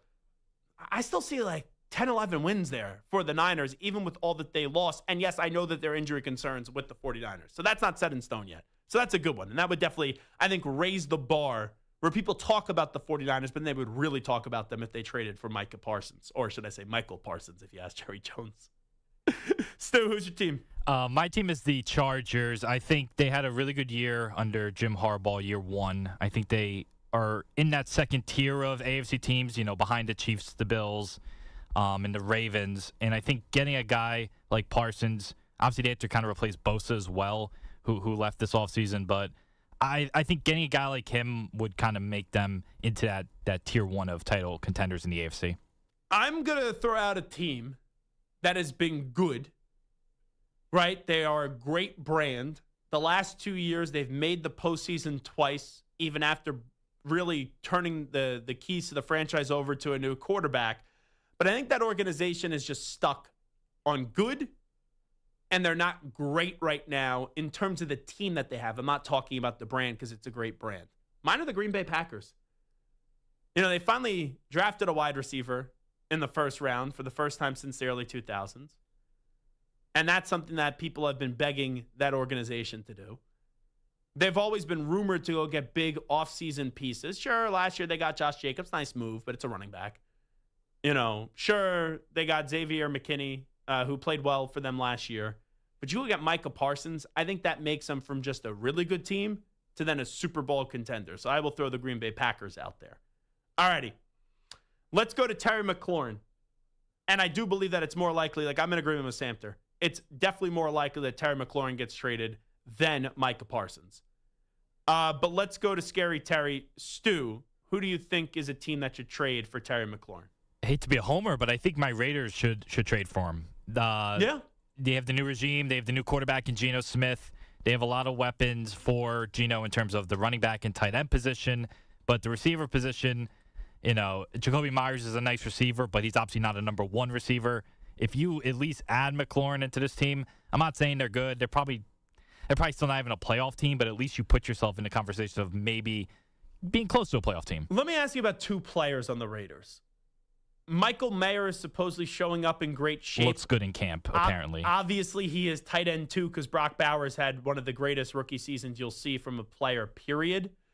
Michael Mayer was someone that I was big on when he came out of Notre Dame. And obviously, you saw him at Notre Dame. Yeah. And now he's been on your football team. Is there a little optimism there? Yeah. Or is it, you know what, he's being a training camp hero right now? There is, because he didn't have a great rookie year. It was kind of okay. But last year, he was out for like a long time with some personal issues. So yeah. I don't even think it's like he's not a good player. I just think he needs the time. And if he's the second tight end behind Bowers, you would think Bowers good 1-2 is going to punch. Yeah, Bowers is going to draw away a lot of the attention. So that might open up a route for him to be pretty good. And you know whose name I've heard has been hot so far in this preseason period, training camp period? Someone that we actually had on the show right after he got drafted, Dante Thornton the Jr. speedster, yeah. Yeah. Now, let's see what happens when he actually gets on a field and playing games. But if they added Terry McLaurin, like, I think the Raiders right now, what would you say? They're probably like a 7 or 8 win football team. 7 wins, I'd say. Yeah, if they had Terry McLaurin, 9? I think they could be a fringe playoff team. Because Geno is average, right? A little bit above average. Ashton Genty, they need him to be great, and we think he can. Brock Bowers is phenomenal. If you make Jacoby Myers your number 2 wide receiver, Dante Thornton your number 3 wide receiver, how's their line? I know they just got that deal done with Colton Miller. Outside of that, how's the line? It's pretty good. They had a lot of young players on the line aside from Miller last year, so I think getting another full year of those same guys will kind of help. I think they're kind of in that, like, maybe slightly below average, but not bottom 5, not terrible. And they added Jeremy Chin, who's solid on the defensive side. You have Max Crosby, who's great. The rest of the defense, is there anyone else that really jumps out to you, or not so much? Not really. To get Malcolm Kuntz back, who missed off last year with a knee injury as a pass rusher, he's pretty good. I know they signed Jamal Adams to be kind of a linebacker, so we'll see if he sticks. Oh, but yeah, Jamal Adams. I know. The defense is going to be a question mark for sure. Mm-hmm. And they got rid of Christian Wilkins, who may have a foot fetish, tickling toes or kissing dudes on the head, something like that. All right. I think that would be solid. That would be a move. Would there be any PTSD because they made that big move for Devontae Adams? And Devontae Adams is great in that first year, but then he was like, all right, I don't really want to be a part of this organization anymore. Adams, Antonio Brown, Randy Moss, when have they not traded for a receiver? It's a good point. It's a very good point. All right, I will piggyback off of Stu. I think my Patriots need to make the move if he's available, and I give him the money. You know, I would in a second. I know everyone's liking this Williams kid that they drafted. They brought in Matt Collins this offseason. They brought in Stephon Diggs. And you got some improved weapons there this year. Travion Henderson is supposed to be really good, the running back. Maybe Ramondre Stevenson holds on to the football this year, but he's been good in the past. Their line has been beefed up. If you go get Terry McLaurin, I'm all in for that because it's another weapon for Drake May. And to me, it's all about putting Drake May in the best position to succeed instead of basically just throwing him out there to the Wolves last year and basically making him run all around and really have nothing around him to throw to or to block in front of him. So I would say the Patriots should make the move. How about you, Samter? Who would be your Terry McLaurin trade destination if he does get dealt? I'm going to go with the Buffalo Bills. I love that one. Yeah, staying in your division. Keon Coleman showed flashes, but he hasn't really done much. Yeah. Khalil Shakir is nice, but he got hurt. He's good. But, he's just one of those guys. He's a good slot guy. You need like a true number one for for Josh Allen, especially with what's going on with James Cook. We assume he's going to be playing this year. We assume he's going to get a deal done, but you don't know. So I think that they need to add some weapons for Josh Allen. Yeah, also Dalton Kincaid really needs to pop off for that football team. I thought he'd be a lot better out of Utah, and the first, I think it's been 2 years, I've been expecting more. All righty, we'll take a timeout. It is the Zach Gelb Show on the Infinity Sports Network. When we come on back, we'll get to some of these other contract issues, and then also Dan Orlovsky just came out with the list, the top 5 quarterbacks with the most to prove in 2025. Stu and Samter, you could get brainstorming there. I'll go to you guys next to see if you could guess Dan Orlovsky's top 5 list. We'll come on back in a matter of moments. Frank Reich going to join us at 5:20 p.m. Eastern Time, so an hour from now. You're in a 5-minute break.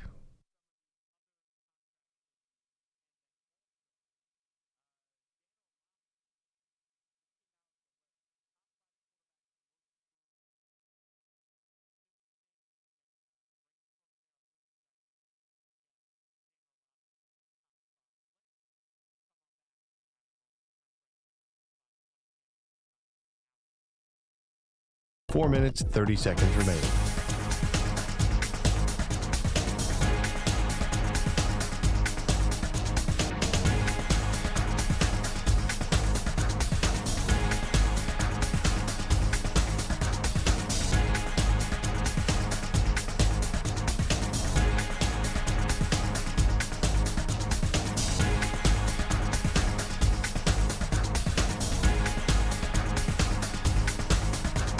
Four minutes remaining.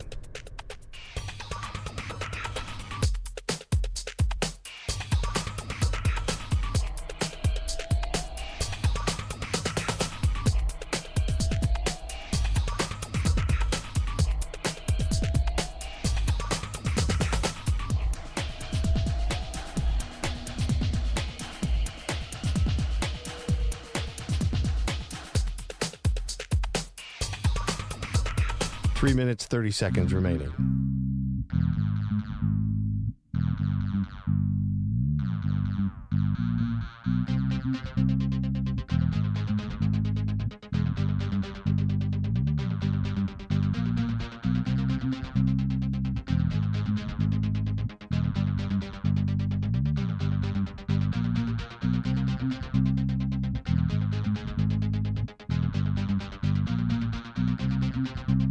Three minutes remaining.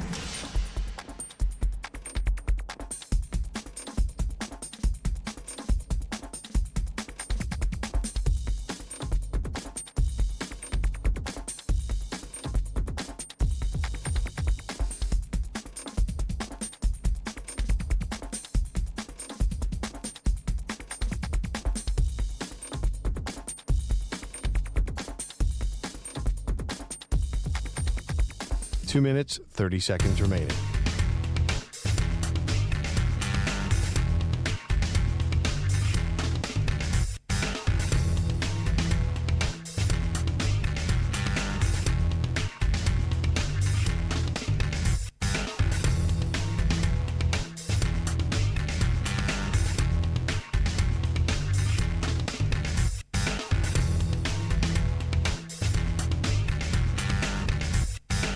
Two minutes remaining.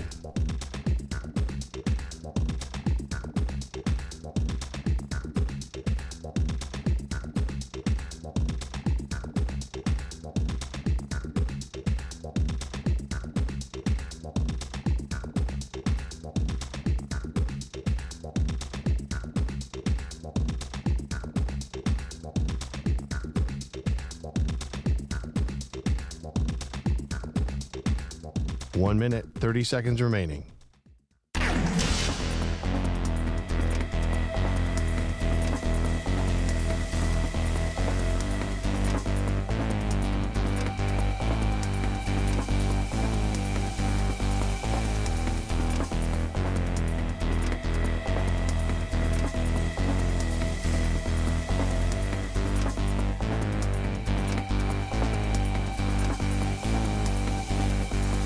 One minute remaining.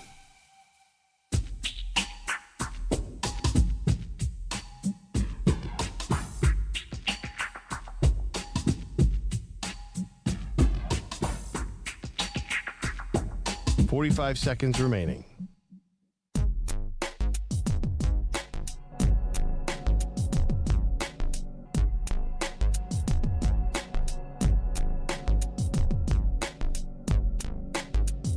Thirty seconds remaining.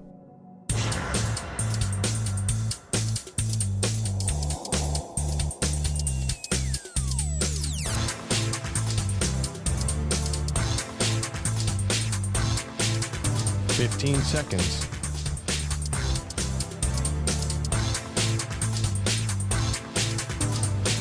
Break ends in 5 seconds.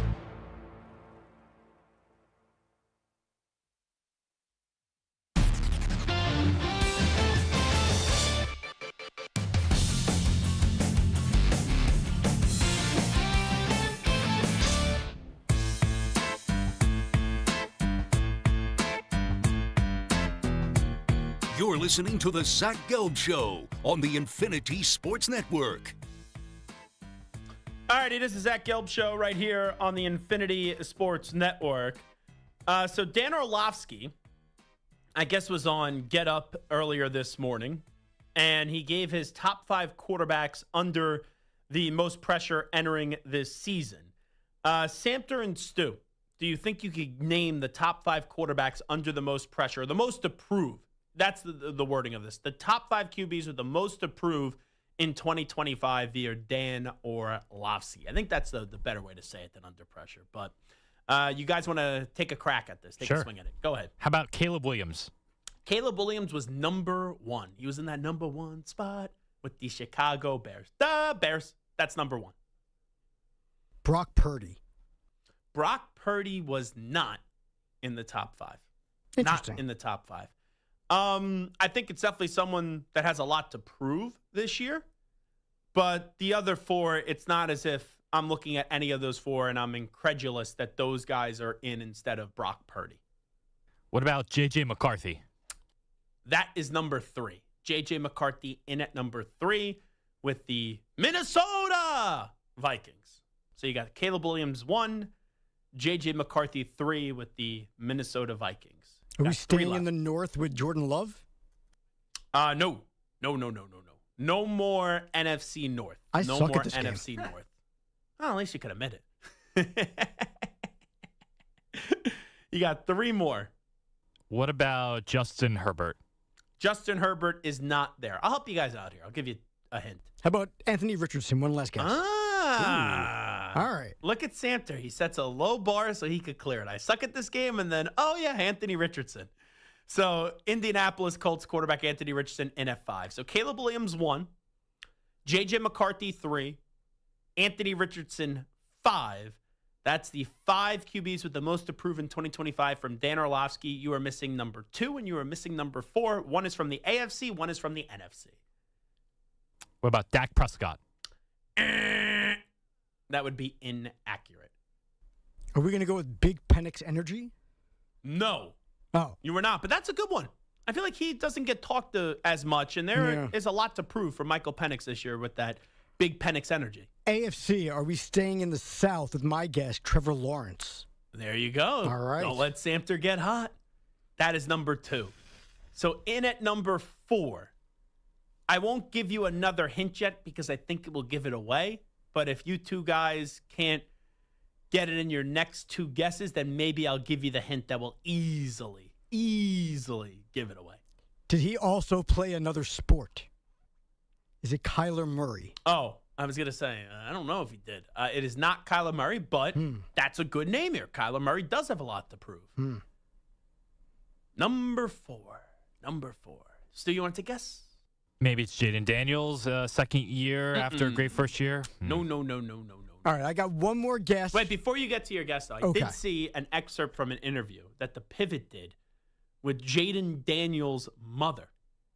And she supposedly is very protective about Jaden Daniels' dating life. That's always been like a thing on social media. And I watched about 3 or 4 minutes of the interview on the excerpt. I thought it was kind of funny, but she was making a good point. She goes, yes, I want him to date. Yes, he is his own man, but I know how he could get taken advantage of because he's a public figure. So she is just very, I don't know if it's intense is the right word, but she's very protective of Jaden Daniels, who Samter. Does that name trick you up a little bit? Slip you up a little bit, Jaden Daniels? Sometimes. Yeah. Like when I was in Philly, they always added an S on like everyone's last name. And like in New York, Travis Darno, they would call him Travis Darnold. I've heard you just quickly say Jaden Daniels, and sometimes you go Jaden McDaniels. And I don't know if you realize that or not. I'm thinking about Mike McDaniel all the time. Oh, my God. We'll get to him later. That bozo, Mike McDaniel. Oh, my God. He's weird. He gives, I said this, he gives me the coaching ick. I hear him at the podium, I get the coaching ick. All right, you want to take one more guess here? Who this could be? My last guess is going to be Bryce Young. Look at Samter. That was number 4. And the hint I was going to give, it pertains to a guest that we have coming up today at 5:20 p.m. Eastern time. And that, of course, is Frank Reich, who coached Bryce Young for his 1 year in Carolina when he was the head football coach. So there you go. That's Dan Orlovsky's top 5 quarterbacks of the most approved in 2025. Bears, Caleb Williams 1. Jaguars, Trevor Lawrence 2. Vikings, J.J. McCarthy 3. Panthers, Bryce Young 4. Anthony Richardson in at number 5. I want to play you a audio clip here, and this is Darryl Ryder. He was on with Ken Carman and Anthony Lima on 92.3 The Fan's morning show. And Darryl Ryder, we had Zach Jackson on, who very early on, right after he got drafted and he saw a few practices of Dylan Gabriel, I think it was rookie OTAs or something like that. He goes, yeah, he just doesn't look like a pro quarterback. So there's been some more time here in this quarterback competition. Shedeur Sanders is dealing with some arm soreness, but he said he's all good. Kenny Pickett is still practicing, but he's dealing with a hamstring injury. And you have Joe Flacco, I think, is going to be the starting quarterback. But here's the latest update on the play of one Dylan Gabriel from Darryl Ryder, who covers the Cleveland Browns for 92.3 The Fan in Cleveland. He's not good.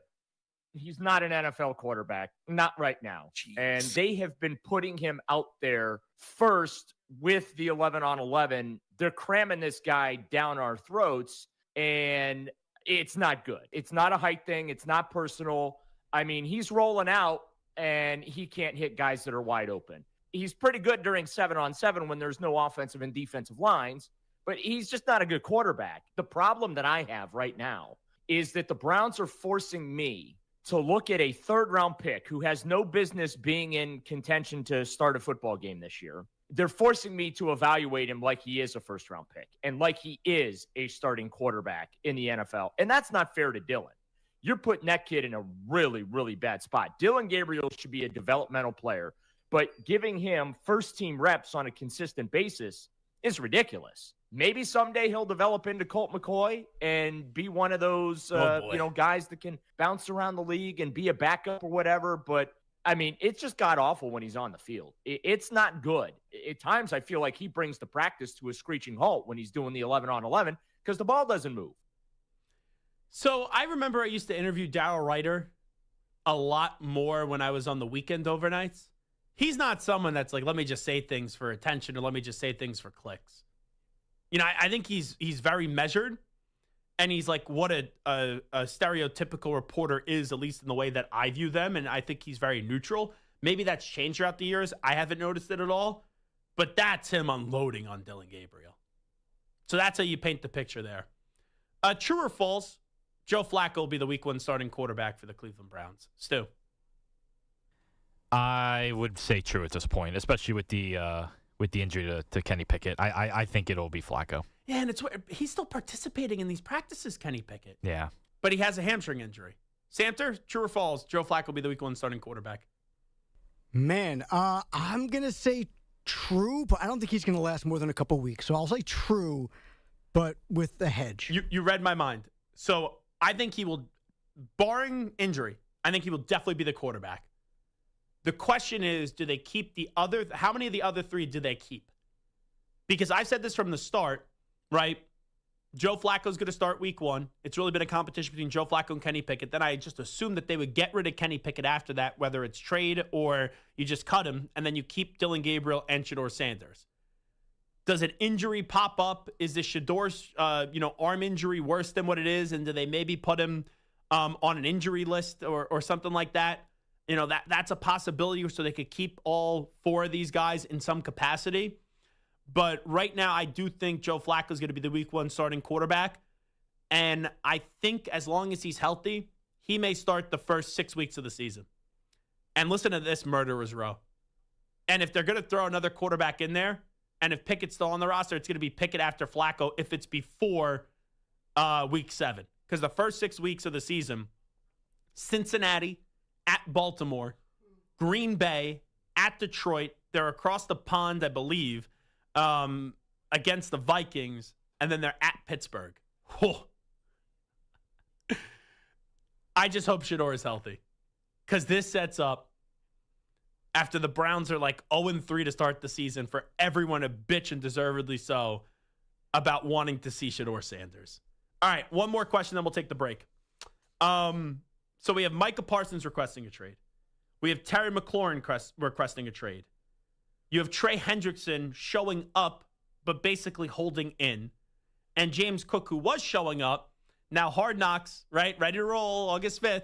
And all of a sudden, James Cook is now holding in. And he is, changing his stance, where he was participating in things. And now it's like, okay, I'm not going to go through anything with the current state of his contract negotiations.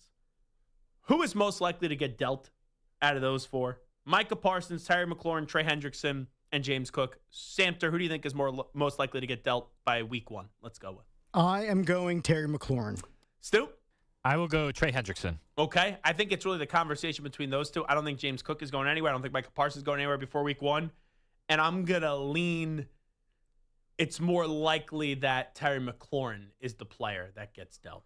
All righty. We will come on back. The Hall of Fame just added some new members this past weekend in Canton, Ohio. We've already basically talked all about them because they come on out during the Super Bowl week. But we take a look to some future classes in 2026, and that ballot is already piling on up. We'll get to some names that will look at the ballot for the first time when we come on back. Update time first. Here's Zach.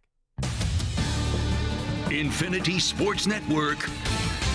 Sports Flash. Well, it's never too early to start thinking ahead to January and the College Football National Championship. The coaches poll was released earlier today. Texas opens the season number 1, followed by a pair of Big Ten schools in Ohio State and Penn State. Georgia and Notre Dame round out the top 5. The NCAA decided against expansion for the tournament, keeping the field at 68 for this season. However, future expansion is still open for discussion. The Aaron Fox is bullish on the Spurs and reportedly signed a 4-year extension to stay in San Antonio. He gets the maximum deal that'll pay him $229 million. The Falcons are keeping Michael Penix happy, signing his blindside protector, Caleb McGarry, to a 2-year extension worth $30 million. One of the hottest teams in baseball right now are the Red Sox, who now hold the first wild card after 5 straight wins and 8 of 10. Alex Cora's team will host the Royals after coming off a sweep of the Astros. The Yankees, right below them in the standings, are in Texas, which is 2 games out of a wild card spot. The Brewers swept the Nationals and now are in Atlanta, holding a 2-game lead over the Cubs, who host the Reds. I'm Reich.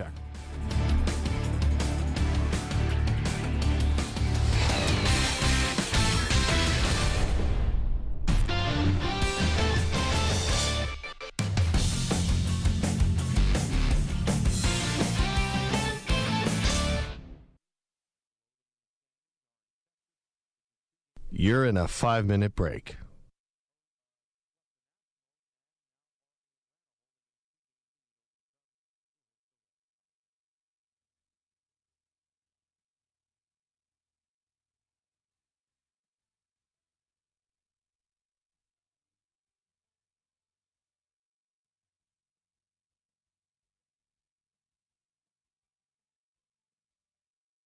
Four minutes, 30 seconds remaining.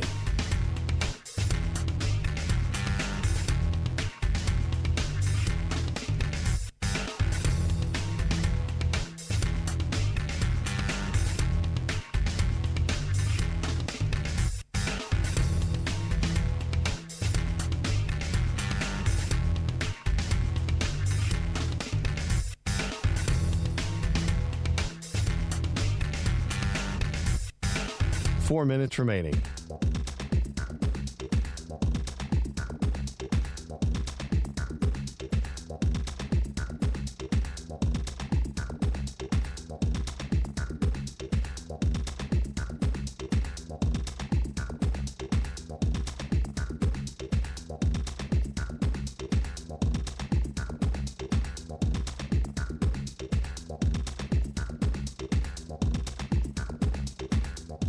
3 minutes, 30 seconds remaining.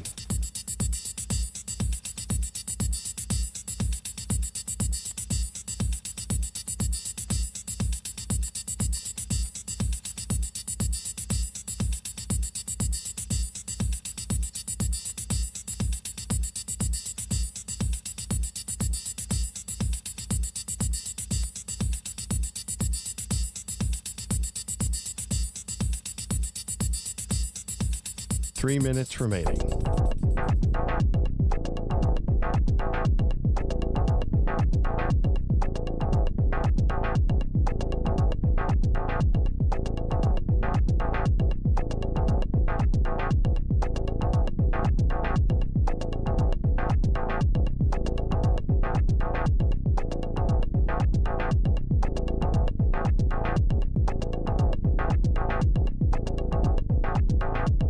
Two minutes, 30 seconds remaining.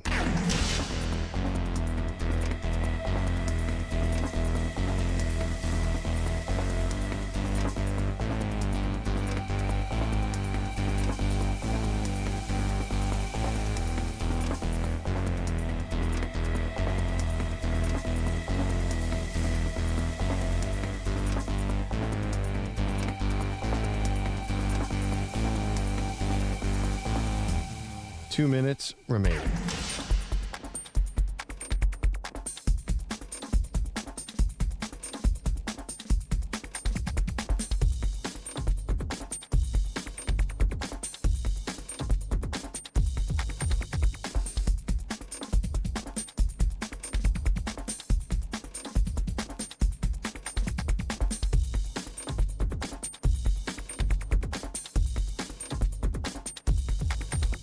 One minute, 30 seconds remaining.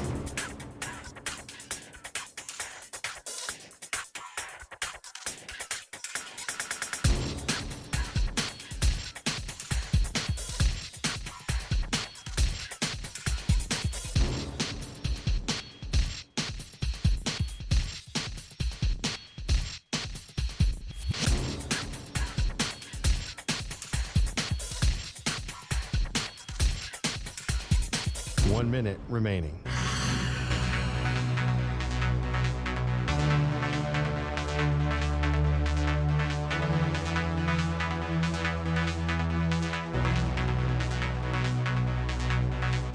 Forty-five seconds remaining.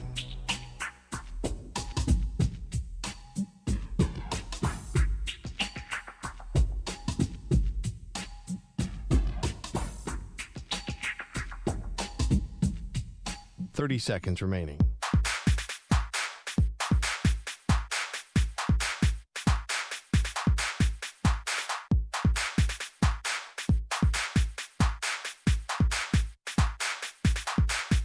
Fifteen seconds.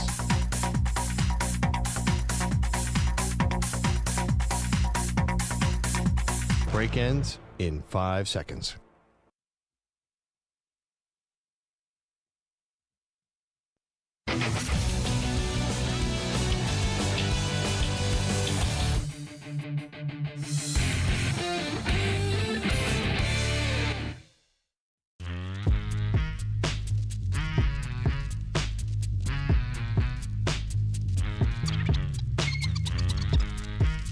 You're listening to the Zach Gelb Show on the Infinity Sports Network. Alrighty, welcome back in. It is the Zach Gelb Show on the Infinity Sports Network. You had the Hall of Fame ceremony this past weekend in Canton, Ohio. So now the question becomes who gets in for the class of 2026. For the first-time eligible players for 2026, I think there's two locks to get in as first ballot Hall of Famers. Drew Brees is a lock to be a first ballot Hall of Famer. Larry Fitzgerald, a lock to be a first ballot Hall of Famer. I know some people may say, oh, well, Terrell Owens didn't get in on the first try. I would be stunned if Drew Brees and Larry Fitzgerald are not in on the first ballot. Now, other players that are up for the Hall of Fame for the first try. Phillip Rivers. I think Phillip Rivers will eventually get into the Hall of Fame. He's going to have to wait some time, though. Phillip Rivers is top 10 all time in passing touchdowns and passing yards. I think he's 7-7, if memory serves me right, last time I looked at the list. I think eventually we may need to alter that standard because of how pass heavy we are. But I think Phillip Rivers played at the end of that era where if you are top 10 in passing yards and top 10 in passing touchdowns, it's not as if we look at it weighted in a crazy way. Is he the greatest quarterback I've ever seen? No. He was a gamer, and I do believe that Phillip Rivers one day will get into the Hall of Fame, but it won't be in the first try. Jason Witten is a fascinating one. I think he is definitely a Hall of Famer. Do I think he's going to get in the first try? No. Frank Gore, who I believe finished with the third most rushing yards in NFL history, I think he will eventually get in, but he's not a first ballot Hall of Famer. Julian Edelman. I don't think Julian Edelman is a Hall of Famer. Julian Edelman was an all-time great postseason wide receiver. He was phenomenal, right, as a Patriot. He's the definition of a guy that is a Patriot Hall of Famer, right, a team Hall of Famer, but I don't think a pro football Hall of Famer. He was really damn good, but there's a difference in really damn good and great. And can there be instances where a guy could be just a good, right, regular season player and then a great postseason player and he gets in? Absolutely. But Julian Edelman finished his career with 620 receptions, 6,822 yards, and 36 receiving touchdowns in the regular season. His postseason career was ridiculous. It was stupid. Stupid great. But I don't think Julian Edelman gets into the Hall of Fame. Samter, you want to share something there? Do you think he had a better career than Wes Welker? Who's more deserving of the Hall between those two Patriot slot guys? So two different conversations. Yes. More deserving of the Hall, Wes Welker. Who had the better career? I would say Julian Edelman. I would much rather be Julian Edelman than Wes Welker. Wes Welker put up better stats, right? But Julian Edelman, guy won a Super Bowl MVP. And Wes Welker never won a Super Bowl. And unfortunately for Wes, because he was a really damn good Patriot, but it's like being a really damn good Yankee and you make a blunder and you don't ever end up getting a ring. Him dropping that in the second Super Bowl against the Giants, him dropping that ball from Brady, even though it wasn't perfect, kind of put him out of good standing with a lot of Patriot fans, even though at one point he was beloved. I think Marquise Pouncey will eventually get in. I don't know how well liked he is, but he's on an all-decade team. He should be in. LaShawn McCoy, man. See, the running backs, it used to be wide receivers who were the most fun to debate. I think running backs are now. Because I know who Samter's going to immediately bring up. LaShawn McCoy can't get in until Tiki Barber gets in. And you know what I would have said too? Because I'll run the same bit with you. Until Sean Alexander gets in, I can't put LaShawn McCoy in. And I know that Sean Alexander didn't play as long, but look at Sterling Sharp, who didn't play as long. He just got in. Sean Alexander had over 100 total touchdowns, and all people say is the guy didn't play long enough. So I look at LaShawn McCoy. There were some elite years. I think he's very, very good. Right now, I would lean towards the side of he's not a Hall of Famer, but I think it's very close. Thomas Davis, phenomenal player. I don't think a Hall of Famer. Greg Olsen, not a Hall of Famer to me.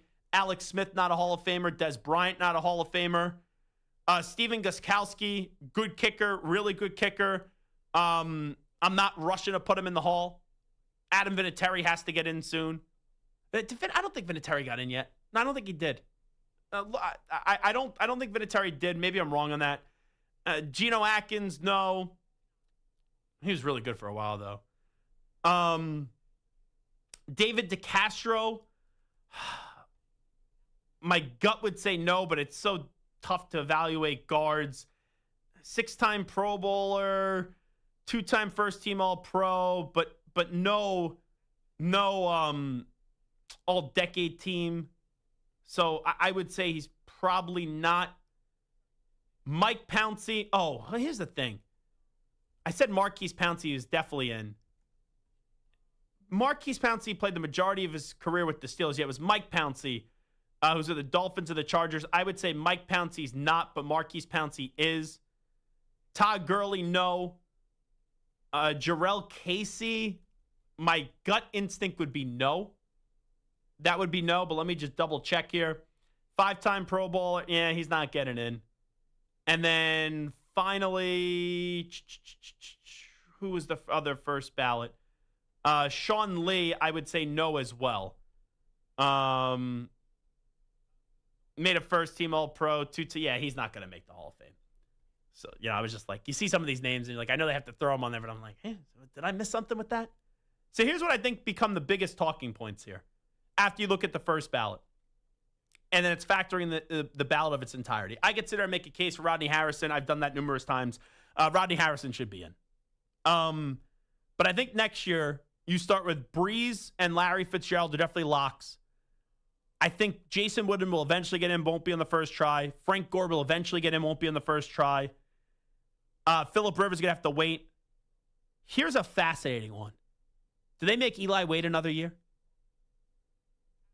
Like right now, Samter, next year, do you think Eli Manning, I have a list here, and I believe it was Adam Rank. Yeah, Adam Rank, he put his 2026 modern era Pro Football Hall of Fame predictions. Do you think Eli Manning is going to make the Hall of Fame next year? No, I do not. I would have said at the end of the Pro Football Hall of Fame announcement last year that he would have. I'm in agreement with you. I do think he'll eventually get in. It's tough to make this comparison. You got to take the politics out of it, which I know is always tough to do whenever I mention this name. But Eli Manning is basically the football equivalence of what Curt Schilling was in Major League Baseball. Like, Curt Schilling probably was a better regular season pitcher than Eli Manning was a quarterback, even though he's top 10 in yards and touchdowns, but both all-time great postseason players. Eli Manning, 2 incredible postseason runs that won 2 Super Bowl MVPs. Curt Schilling, one of the best big game pitchers I've ever seen. I think there's a lot of differences, but people like Eli, Curt talked himself out of the Hall of Fame. And I think Curt should be in, to be clear. But this is Adam Rank's modern era predictions for next year. Drew Brees, Larry Fitzgerald, Luke Kuechly, who didn't get it on the first try, Willie Anderson, and then Jahari Evans.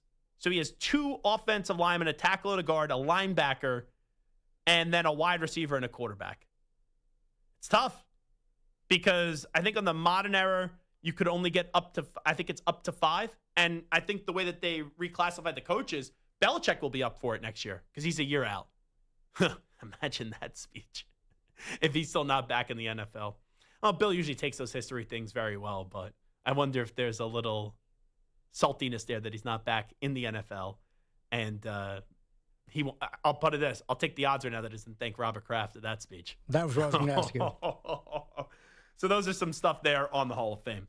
All righty, we will take a time out. This is Zach Gelb Show on the Infinity Sports Network. We have a loaded hour number 3 for you today. We will kick things off to start the next hour in 5 minutes with a news brief. Tons, and I mean a ton of sound from Jerry Jones. We will also get to a college football fix at 5:20 p.m. Eastern Time, so 25 minutes from now, with Stanford interim head football coach in Frank Reich. And then we'll wrap up the show, and we'll ask you which QB that doesn't currently have a playoff win needs a playoff win the most, or will be the first one to get it, I guess is the better way to ask that. So we'll come on back in a matter of moments with a news brief featuring a lot of Jerry Jones and Micah Parsons. Next!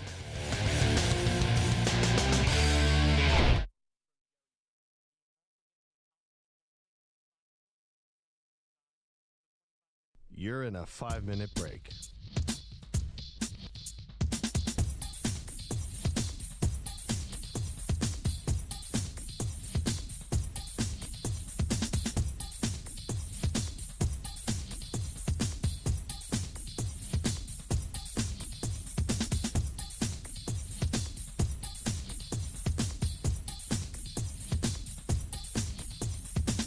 Four minutes, 30 seconds remaining.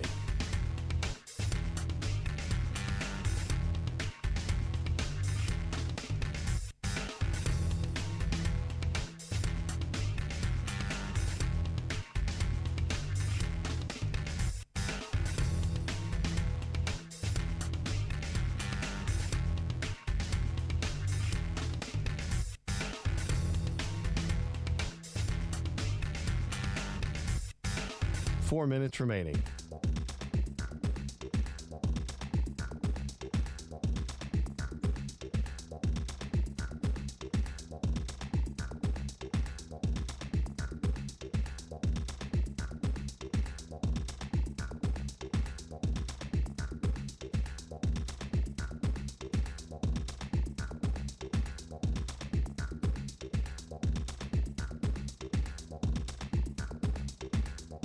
Three minutes, 30 seconds remaining.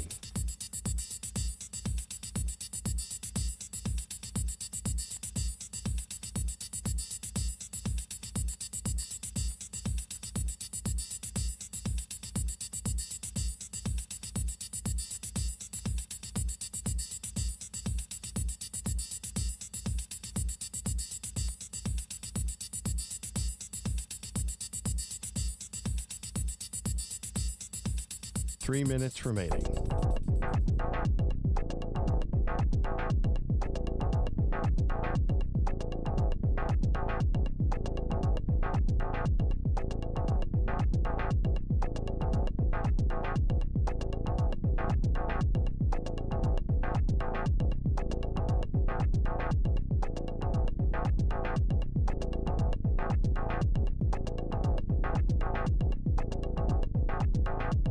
Two minutes, 30 seconds remaining.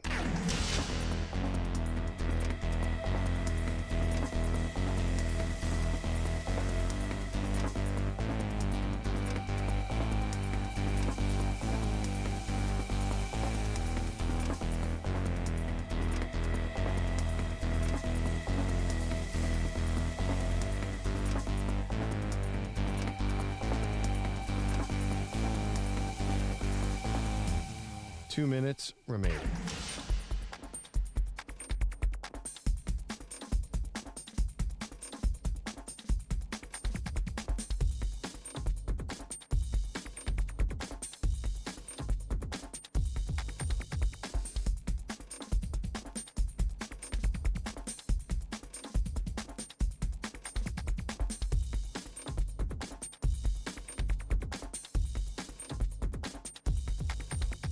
One minute, 30 seconds remaining.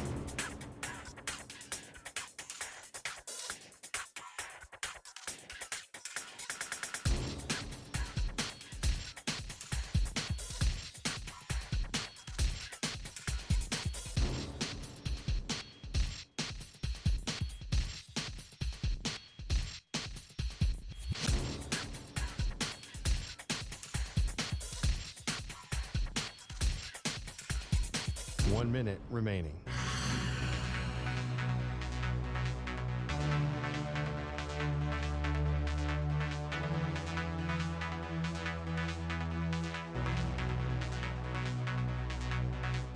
Forty-five seconds remaining.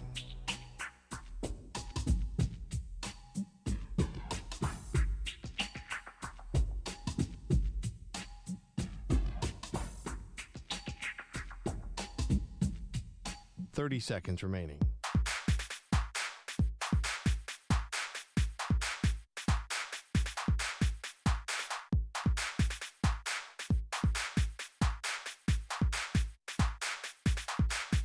Fifteen seconds.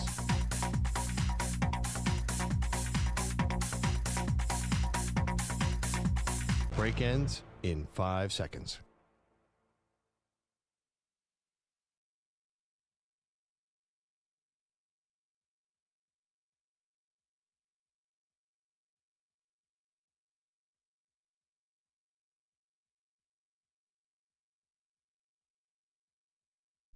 To infinity and beyond. He's live. He's nationwide. This is the Zach Gelb Show.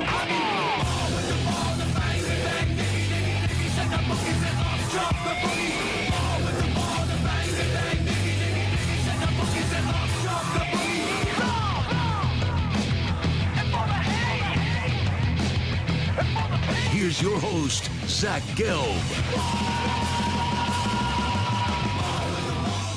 Alrighty, welcome back in. It is the Zach Gelb Show, hour number 3 of our radio program. Frank Reich going to join us 20 minutes from now. We'll get to a news brief in just a second. But first, I have a personal issue right now. And I need a ruling from Samter or Stu. Or maybe both. Maybe Samter and Stu. But let's just see.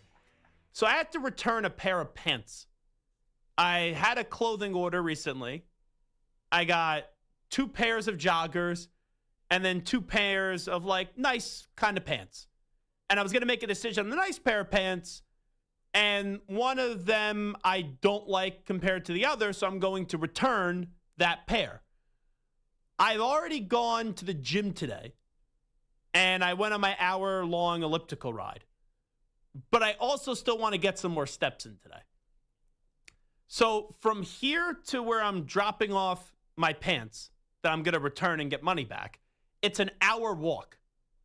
It is then, from that place, an hour and a half home for me. So originally I thought to myself, oh, I'll walk an hour there, and then I walk an hour and a half back. But I still got to make myself dinner tonight. So do I still walk the hour there and then the hour and a half back? Or do I just quickly take a subway uptown, walk the 2 avenues over, do the return, and then start the hour and a half walk back? I will start with Samter on this one because Stu, I think I already know how he's going to answer this question with the way that Stu's face did light up like a Christmas tree there during the answer. What do you think I should do here, Samter? I mean, good for you for wanting to walk all that time, but like, dude, like, I don't know. Enjoy Take my the train. Peaceful. Hop on a city bike. Get a scooter. You don't have to walk a mile there and a mile and a half back. I mean, it's more than that. Yeah, that's a lot, dude. Okay, so that's pushing it. So Stu, give me your answer. I think you take the train one way and walk the other way. I would not do both. I would do one or the other. Okay, that's what I will do. By the way, the scooter that you have, they should not allow it to be as accessible in the city, in New York City. But when I was in Denver a few weeks ago, they had what they call like the Bird, and then there's like another scooter Lime, too. I think is one of them. Yeah, so I haven't been on one of those scooters since it was a Los Angeles Super Bowl. In Denver, a lot of fun.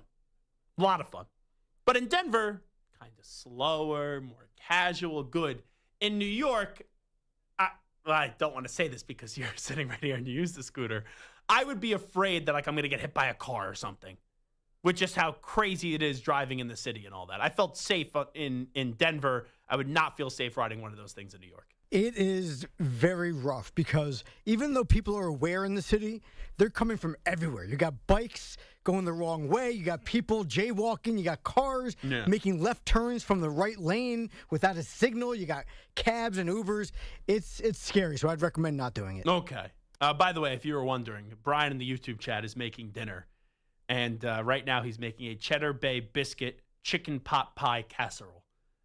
That sounds delicious. I actually was wondering. I was just telling Stu, I wonder what Brian is making for dinner. Yeah, I am tonight making for dinner some rice, some chicken sausage, and some green beans. So I got to eat healthy tonight. I thought you were going to say something like mac and cheese. No. Did you just hear how much food I ate this past weekend?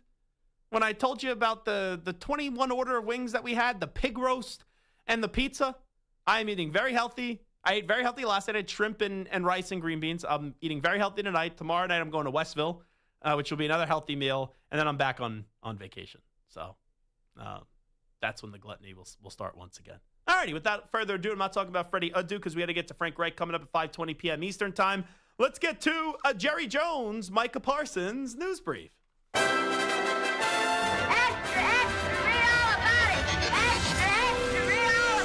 Time for your daily news brief. We get you caught up on the rumors, reports, and reconnaissance from the day in sports. Excalibur in the YouTube chat says, what about a skateboard? I'm not a skateboard guy. I had the Heelys as a kid for a little bit, but then you'd basically like just be asking to break an ankle. But no, I am not Tony Hawk, all right? Let's start with Jerry Jones. So Micah Parsons, right, is just fed up with how the Cowboys are treating him and his teammates. And they're just trying to usurp the agent process here, and Jerry doesn't want to talk to the agent. So Micah Parsons has finally requested a trade. This goes back to Friday. Jerry Jones, will you actually consider trading Micah Parsons?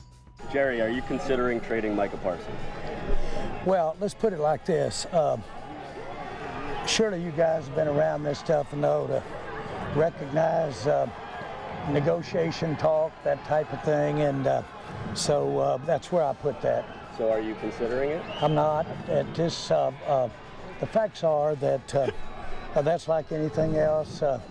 I think the world of Micah, and that's just a part of negotiation. Would you ever consider trading Micah? Again, I don't really place that with any real seriousness.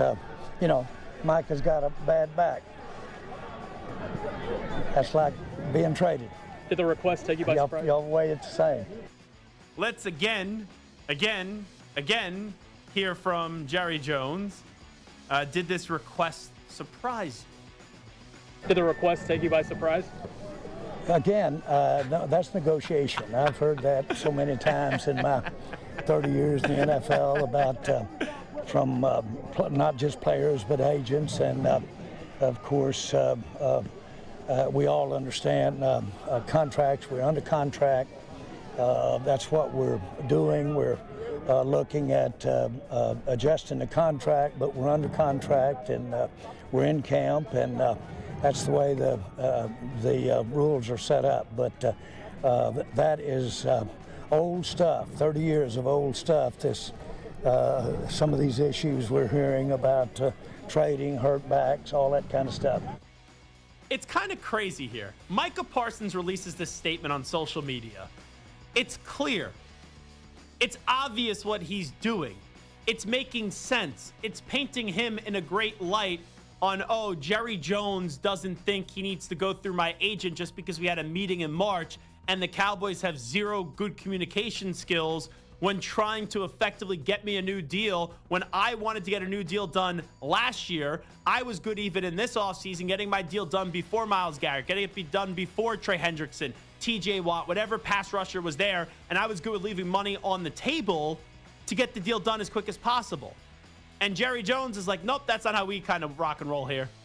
We want to make this a whole spectacle. And through that, I'll take a shot at you and say the chants for CeeDee Lamb were greater last year in training camp. Or I don't even know your agent's name. Or even if we pay you, guess what?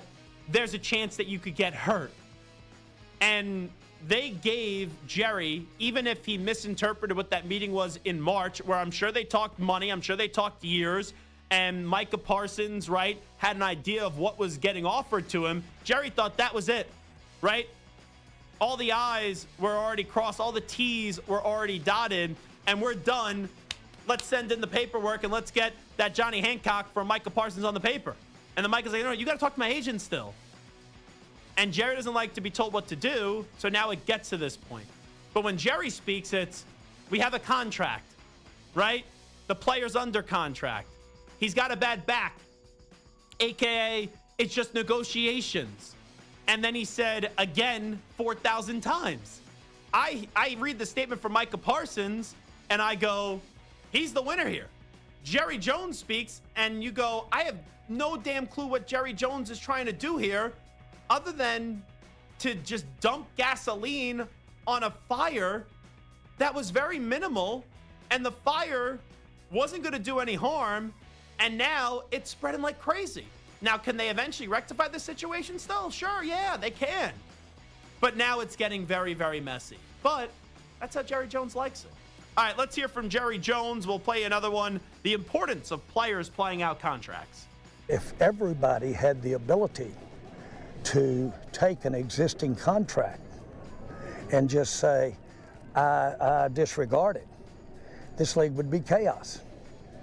And so at some point, you do have to recognize that we're talking about under contract here, which can diminish if somebody makes a new contract. It makes you wonder if they'll honor that contract. Jerry. Because they're both the same paper with the same signatures on them. So you have to work through the integrity of the agreement. And we're under contract here. Can we? And we've got future. I wouldn't be standing here with you if I didn't think we had potentially had a great future with Micah. It'd be a waste of all of our time. So we're in good shape. This is negotiation, and But make no mistake about it, life has to go on. If something happens to me or anybody else, life does go on. This thing called the NFL, it's not about one person. You keep bringing me up. included in a big way. And here's the petulance of it. This is already said once, now it's said again. How about the fans chanting Micah Parsons' name? Jerry, what do you think of all the fans chanting his name and kind of supporting him and, hearing them all screaming out there? It was just so much louder last year walking off this field with Lamb. Boy. Gasoline on the fire. Boom. Explosion. That's what that was right there. So I think there's two big questions here remaining. Why didn't you end up talking to Micah Parsons' agent? Here's Jerry Jones. Why would you not talk to the agent? Since you're a must in the conversation, why would you yourself not talk to the agent? Because the agent, when we have a problem within a team and a player, I don't ever find the agent. He's nowhere to be found. Okay? Jay-Z said that Micah would make all, not Micah, but that Dez would make all meetings. Jay-Z and I negotiated the contract. We spent hours negotiating the contract, Jay-Z. And he said, anybody in my organization is on time. He said, my office used to be on the street corner, and I've always been early. So they will be on time. I said, where did I sign? But I'm going to call you. Finally, he quit taking my call. Well, Dez and Micah have different histories as far as... Again, please. I'm just talking about the agent. Yeah. Don't take that to Micah and Dez. Just simply say that when the issues come up, the first one and the one that is there is us and the player. My experience, hadn't been the agent, is not the one that solves the problems you have when you're executing what you said you would do in the contract. So I like to deal directly with the player when it's of this nature. I don't know who said again more, Jerry Jones or Herb Brooks. Jeez, again. Micah Ruzioni. Who do you play for? The United States of America. Alrighty, one last one from Jerry. Micah was trying to get the deal done. He didn't care about other pass rushers topping him. Now it's at a different point. Why prolong these negotiations? So in March, did he say we have a deal? Again, I'm not going to get into the details of it. I'm not getting into the details. I think I was asked the question, have we negotiated? Have we negotiated directly? And that is an emphatic yes, we have. All right, we got to go. Okay, guys. Excuse me. No, you don't. You've done this, obviously, several years now, going back to Dez, Zeke, obviously Dak and CD a year ago, now Micah. Do you see this protracted process over the course of training camp as a net positive for the organization? Well, I can be cute, and I'm going to be. It lasted into the third game with Emmett, and we won the Super Bowl. Long time ago. So it can be. But again, that's to call a negotiation, parts of it positive, parts of it negative. They're positive if we can come to an agreement that fits, what we've paid other players, what we're going to pay other players. All of things come to an agreement. What y'all don't know is what I offered him. And it's a hell of a lot more than you think I did. That's what you don't know. What was that? Again. And that's why Jerry's annoyed, because he thinks he made him an incredible offer in March, which he probably did, but you still got to go through the agent. Final one here. Let's go to Brian Schottenheimer. Let's hear from him. He gets frustrated with the media asking about Micah Parsons. So you're just going to keep asking those questions. When I told you that, I'm just going to keep saying I'm not talking about Micah's contract situation. Mike is a competitor, and I hope to see Mike out there soon. And when the business gets worked out, it gets worked out. That's a good job. That's eliminating a distraction and not talking about it instead of Jerry, who just is going to go on and on and on and on and on and ramble and ramble and ramble and just talk in circles and circles and circles and not look good, or while Micah Parsons looks great. Alrighty, that is our Cowboy News Brief today. We'll take a break. We'll come on back. Frank Reich will join us on the other side as we'll preview the Stanford upcoming football season. You're in a 5-minute break.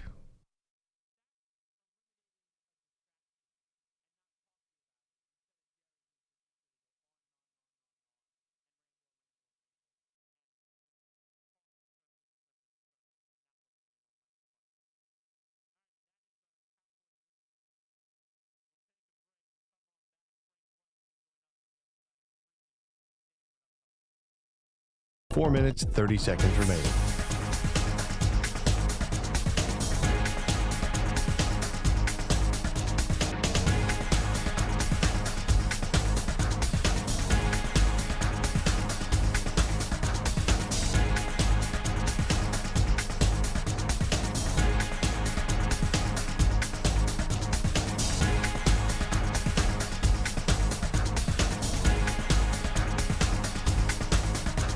Four minutes remaining.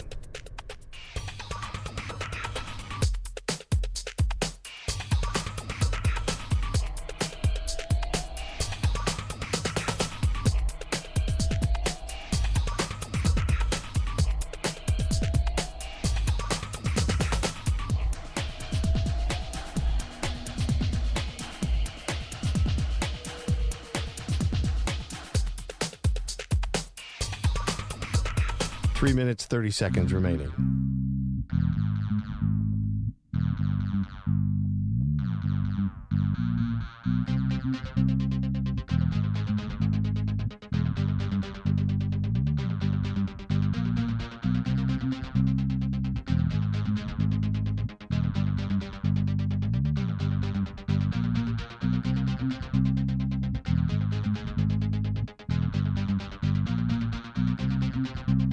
Three minutes remaining.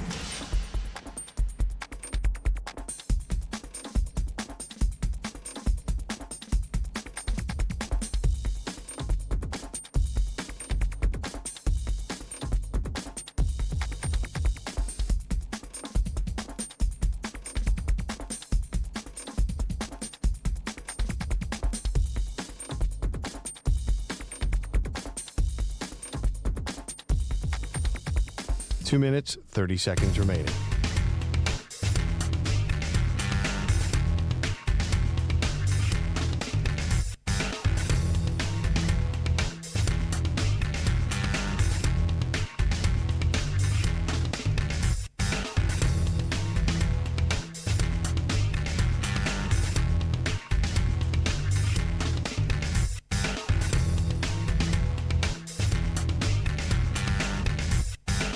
Two minutes remaining.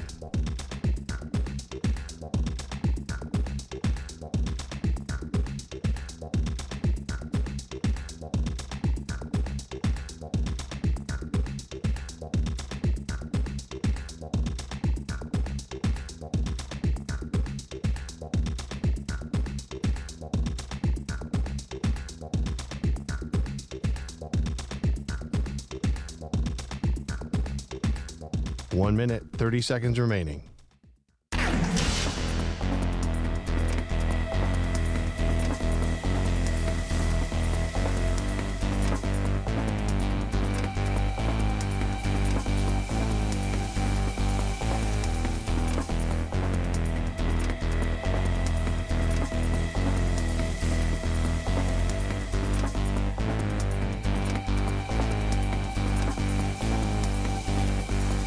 One minute remaining.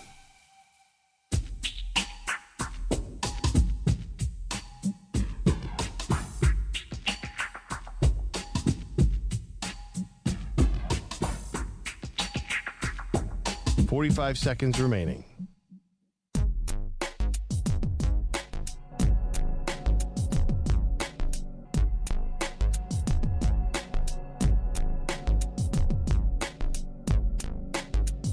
Thirty seconds remaining.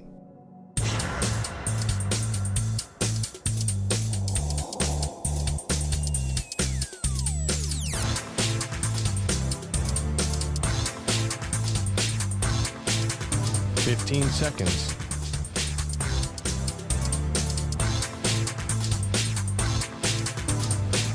Break ends in 5 seconds.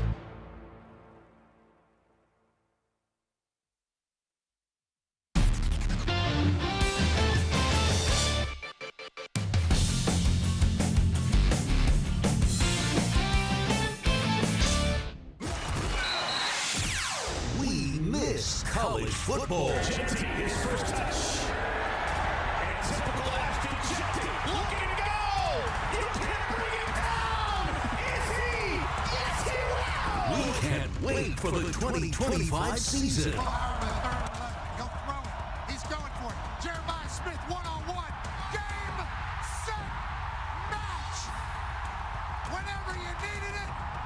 got it! Will Howard to Jeremiah Smith. Biggest play of the game. And we're counting down the days to kickoff. Are we there yet? No. Are we there yet? I said no. Are we there yet? What's wrong with your ear? Here is your college football fix, only on the Zach Gelb Show.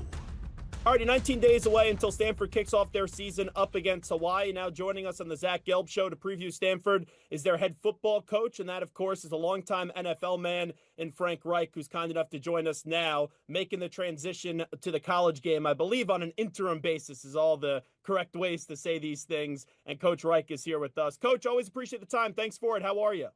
Zach, I'm doing outstanding. Looking forward to the 2025 season. Yeah, so let me start you off on the field, and then we'll get to you. Sam Rush, I remember a play he made last year up against Wake Forest where he was bulldozing through tacklers to find his way to get into the end zone. Obviously, with your NFL background, when you look at him, you got to think, man, this kid could really be something for you guys, not only this year, but then moving forward to the next level. Yeah, there's no doubt Sam's a complete player. He has great play strength as a blocking tight end. He's got great skill as a route runner. And then obviously he's a great leader and teammate. He's really been unbelievable. And then also, when you take a look at your quarterback room, right, you have to have someone, as you know, throwing to Sam. I'm assuming it's still an open competition. A lot is being read online about Elijah Brown, but kind of break down your quarterback play for me. It is an open competition, but I love the room. They're doing a great job. We're splitting reps up and everybody's getting a shot. I think the room is strong. I think we've made a ton of progress in the last few months in what we're doing and how we're seeing things and what our philosophy is at the position and how we're going to execute the offense and have command of it and lead this offense. And I feel really good about the room. Frank Reich here with us as we preview the Stanford season. They kick off its football season up against Hawaii 19 days from now. How has this been for you the last few months? After all those years in the NFL, now teaming up with Andrew and having this opportunity at Stanford, how has the adapting process been going now being on the college level? It's been a lot of fun. I've been really energized by being out here. I mean, this Stanford is a unique place. The culture here is unique. The student athletes are unique. And then obviously getting to work with Andrew, so that's been a real highlight.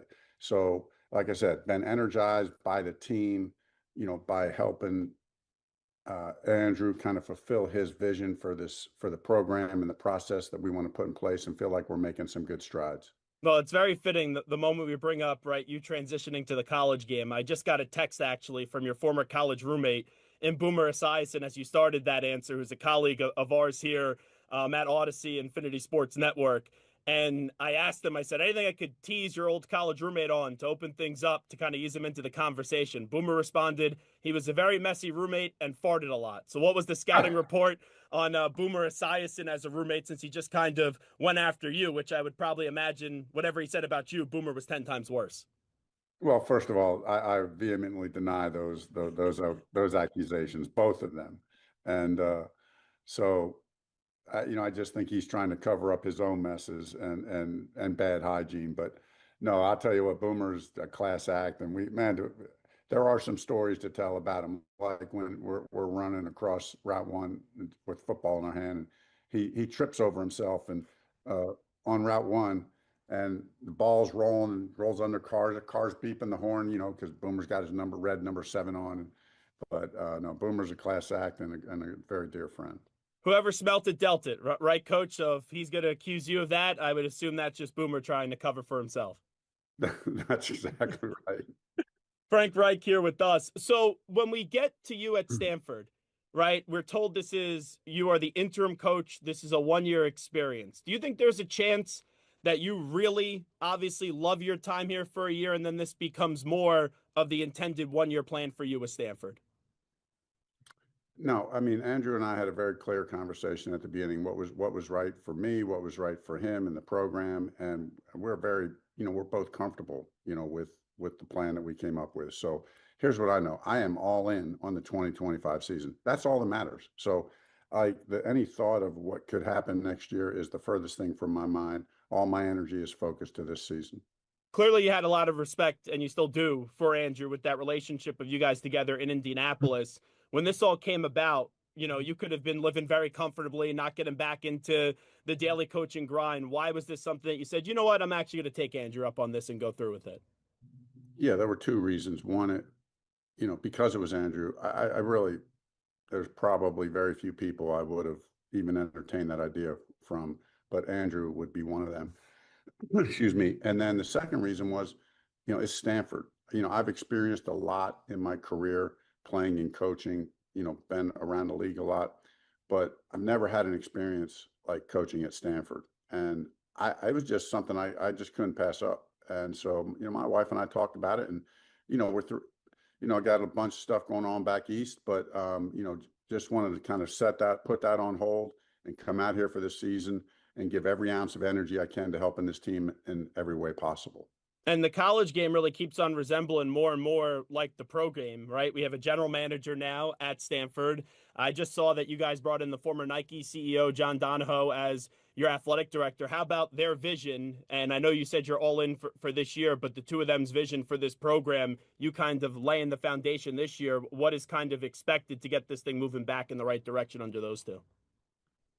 Yeah, I've told a lot of people since being out here, like, listen, this program is going to get turned around. And this was before the new AD was hired, but Andrew is going to do his job to get this football program turned around. He has a unique passion and enthusiasm for the school, for the student athlete. He's equally yoked when it comes to the educational side of excellence here, but also the football excellence. And he's a winner, and he's going to bring this program back into prominence. And then now now the university hires the new athletic director and John Donahoe and his pedigree. That looks like a pretty winning combination between him and Andrew, certainly to help this football program get back on track. And we always knew how smart, right, Andrew was. And he just wasn't like your typical football player, even your typical quarterback. There was always something special with him. And I remember being in Philly when he came back from the injury and he had to get taken out towards the end of the game, and we didn't know where that arm was going to be. I walked out of that stadium that day saying, Andrew Luck's in some trouble. And then he went on and had a great season. We know what happened the following year in preseason when he had to walk away. And just with how that ended, that's how a lot of us remember Andrew Luck, to see him now have his calling back at a school that means so much to him and run football this way. You being a part of that journey, it just got to be neat to see that it's in a good spot from where it was all those years ago. No doubt. I mean, we had an incredible season together in 2018, winning 9 of our last 10 games, winning a playoff game. He went on an amazing tear. The way he led the team, he's just such a natural leader. And for me to kind of see him step into this role as a general manager, which is it's a new deal. It's a new deal for him. But just to see him and his aptitude and his passion for the program and for the school, it's really fun to watch. I know you said you're all in for this 1 year at Stanford. Clearly, you still have that itch to coach, though, by doing this. After this year, do you see yourself getting back into the NFL game, whether it's as an offensive coordinator or a head coach, or is that it for your illustrious coaching career? Yeah, I mean, I've learned a long time ago in this league, you just take it 1 year at a time. I mean, I'm certain I was retired before I took this job. I was content. I've had 30 plus years playing and coaching, been an incredible run, had a lot of great experiences, a lot of winning teams, championships, and so on and so forth. So, I would anticipate that's it'll go back to there. But, like I said, right now, just focused on this season. What can people expect out of this team this season? Because when you had the year that they had last year, there's not a lot of high expectations, and people just assume, whatever they did last year is going to repeat this year. But as you know, each and every season in the sport of football is different. So for people that are maybe down and out on Stanford right now, what do you expect, since we're talking to head coach and Frank Reich? Well, yeah, when we talk about expectations as a team, we're talking about how we're going to show up every day. We've set 7 standards that we've all agreed that we're going to live by. And so, we have goals, we have goals like everybody else, and they're very important to us. And they're very much ingrained in our minds and in our hearts. But really, expectations are the way to get those goals is to show up the same way every day, go to work, get better every day, practice a certain way, get the details right, so on and so forth. That's what brings the results. And so our expectations are we'll handle the process, we'll have the right people, and that'll bring the results that we want. Before we get you on out of here, Frank Reich, let me ask you about a few of your former NFL buddies. Antonio Gates just went into the Hall of Fame. You had some years with him with the Chargers. I remember a little over a year ago being with him the next day after he found out that he didn't make the Hall of Fame and how emotional he was, and I couldn't believe it. But to see him have his moment and have his time and now be enshrined in Canton, Ohio, just what does that mean to you, knowing some of the journey that he's gone through? It means a lot. Had a couple amazing years with Antonio. In fact, I'll never forget, being in San Diego with Philip and sitting down with him and watching all the tape and all the touchdowns that Antonio had from Philip Rivers, and, kind of getting to pick his brain and watch him operate. And he was at the end of his career when I got there, but he was still very productive. I think the first one of the years there, I think 14, I think he still had 10 touchdowns, and he was really advanced in his career, but just a highly competitive guy, highly savvy, just a real playmaker and great teammate and great human being. So happy for Antonio. And then when we look at next year's class, it's always a hot button topic for us. It's Philip Rivers. I believe he will get into the Hall of Fame one day. I'm not saying that's going to be on the first ballot, to be clear. But since you know Philip so well, for people that are maybe on the fence about voting or thinking that Philip Rivers should be a Hall of Famer, just what goes through your mind when you hear that? Well, you're exactly right. He's a Hall of Fame quarterback, period. I mean, so he had an incredible career, and he's the epitome of what the game's all about. And he played at a high, consistent level for such a long period of time. I mean, this guy he is elite in everywhere. I still remember we had a run where he had set an NFL. His accuracy is crazy. How savvy he is, he can do it all. I mean, the guy can do it all. We had a run one year, I think it was in 13 or 14, where he had 5 or 6 games in a row with a quarterback rating of over 120, which at the time was an NFL record. I don't know if it's been broken or not, but man, when he gets hot, he's untouchable, and he can do it all. And then in your year in Carolina, I know you shared this story at ACC Media Days that you guys ran into Bryce Young. I guess it was, he was coming out of a restaurant. You guys were going in, something along those lines. Year one, clearly a lot of people doubted Bryce. Then in the second part of year two, people started to get back in. When you look at year three, what do you just think he's capable of in another year in the NFL? I think the sky's the limit for Bryce. The guy's a winner. That's why we drafted him where we drafted him in that year. I mean, he's a class act. He's a winner. He's highly accurate. He has a football IQ off the charts. He understands the game. And so I think it appears, I love those guys, right? You get to know those guys and you love them. I still root for him. So it really feels like the team is headed in the right direction. There's a lot of energy around, what's happening this year. I think they had a good draft, and brought in some good guys. So I'm expecting some big things from the team and from Bryce. And then in the ACC, you're not the only NFL guy there, right? We got GMs, we got other coaches. In November, you play Bill Belichick. Is that going to be like, Coach, I grew up as a Patriot fan, but that's still weird to me that he's in college because I never thought we wouldn't see Bill in the NFL. Is that going to be bizarre when you take a peek over to the other sideline in November and you see Bill in UNC gear? Well, I kidded with him. I was joking with him at the ACC meetings. I'm like, I can't get away. I'm trying to get away from him. I mean, best defense, obviously one of the greatest, if not the greatest coach of all time. And then certainly defensively a mastermind. I'm like, come on, I got a lot of respect for him. He's a great football coach, a defensive mastermind like none other. So it'll be fun to go up against him. I've had a couple of good days against him, but yeah, you did. In the Super Bowl. Yeah, and then when it really counted. But he's got me. He's probably got me more than I've got him, to be honest with you. But at least we got the Super Bowl on him. And then finally, Jim Irsay did pass away in May. Clearly, your time in Indianapolis as a coordinator, assistant, and then also as a head coach, you got to know him pretty well.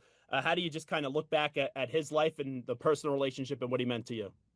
I mean, as an owner, I just couldn't imagine anybody being any better. He understood the game at a deep level. He was very supportive of his head coach. When I was there, I just always felt supported and understood, and we talked through stuff. He understands the game, like I said. I mean, he really does.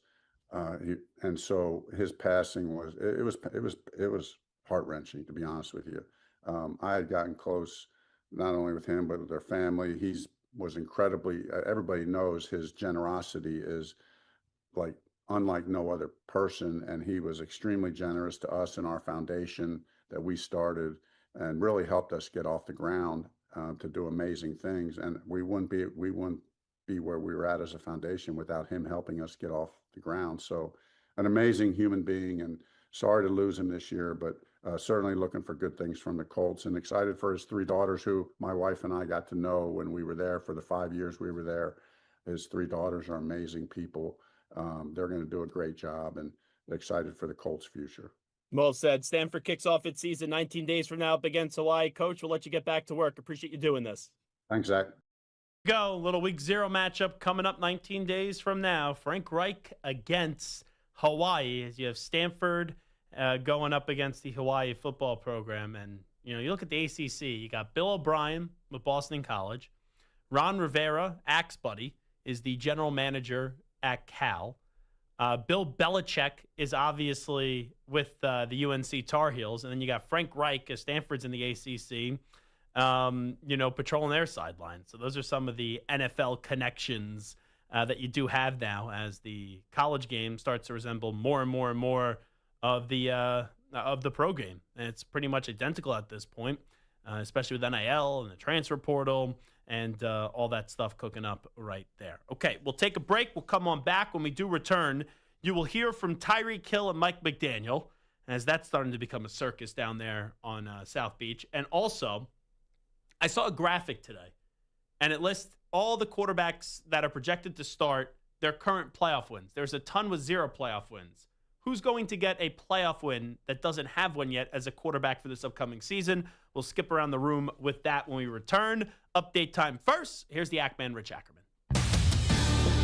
Infinity Sports Network Sports Flash. Well, as you mentioned, week 0 of college football just a few weeks away. Today, the coaches poll was released, and Texas will open the season as the number 1 team, followed by a pair of teams from the Big Ten in Ohio State and Penn State. Georgia and Notre Dame round out the top 5. The NCAA decided against expansion for the tournament, keeping the field at 68 for this season. However, future expansion is still open to discussion. The Spurs, out of a lot of young talent and an established one, the latter, De'Aaron Fox, reportedly signed a 4-year Supermax extension worth $229 million. The Falcons have given Michael Penix's blindside protector, Caleb McGarry, a 2-year deal worth $30 million.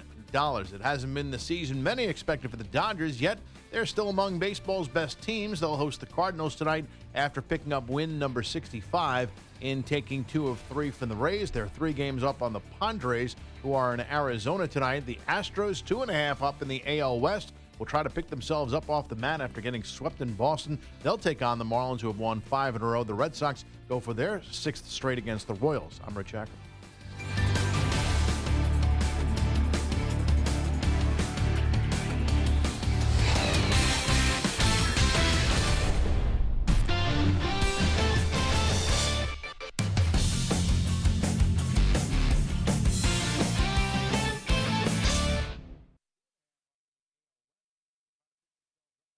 You're in a 5-minute break.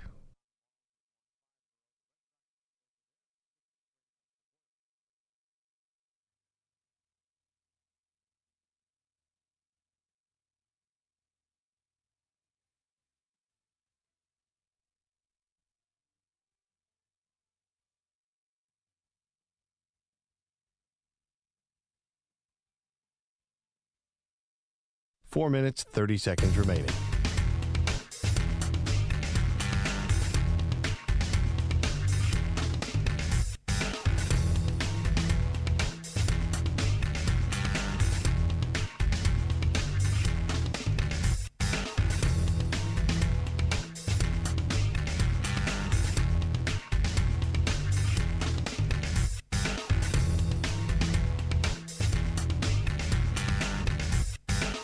4 minutes remaining.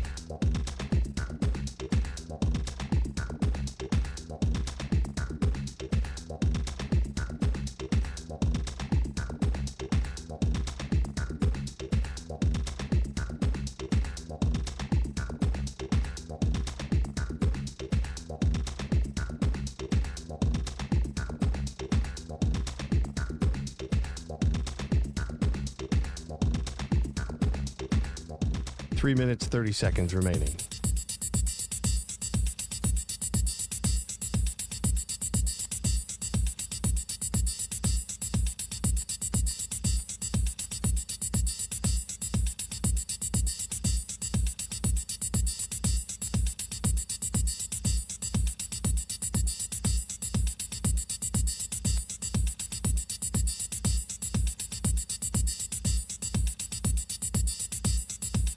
Three minutes remaining.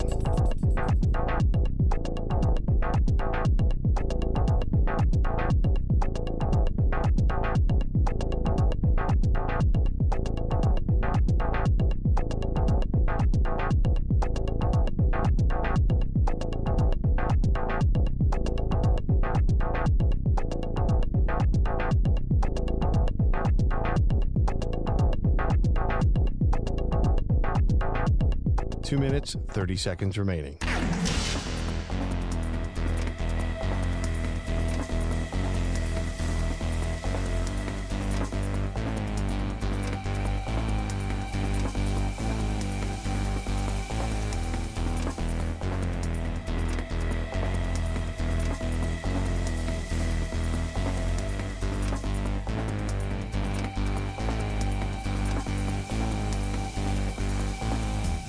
Two minutes remaining.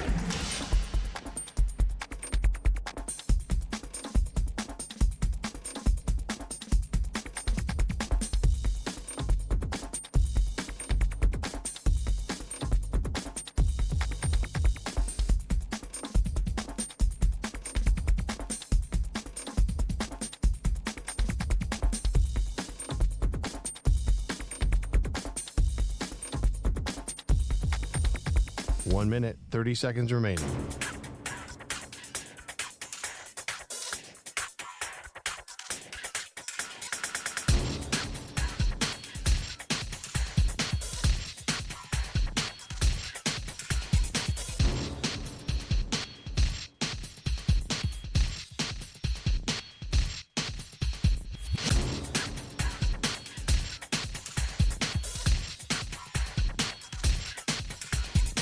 One minute remaining.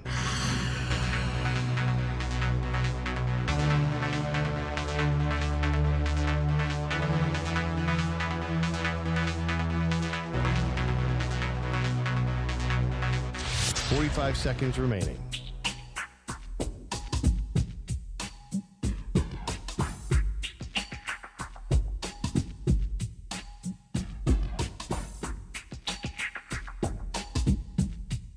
Thirty seconds remaining.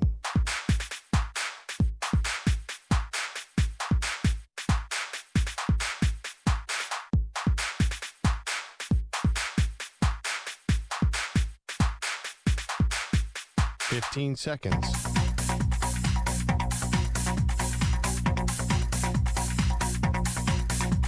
Break ends in 5 seconds.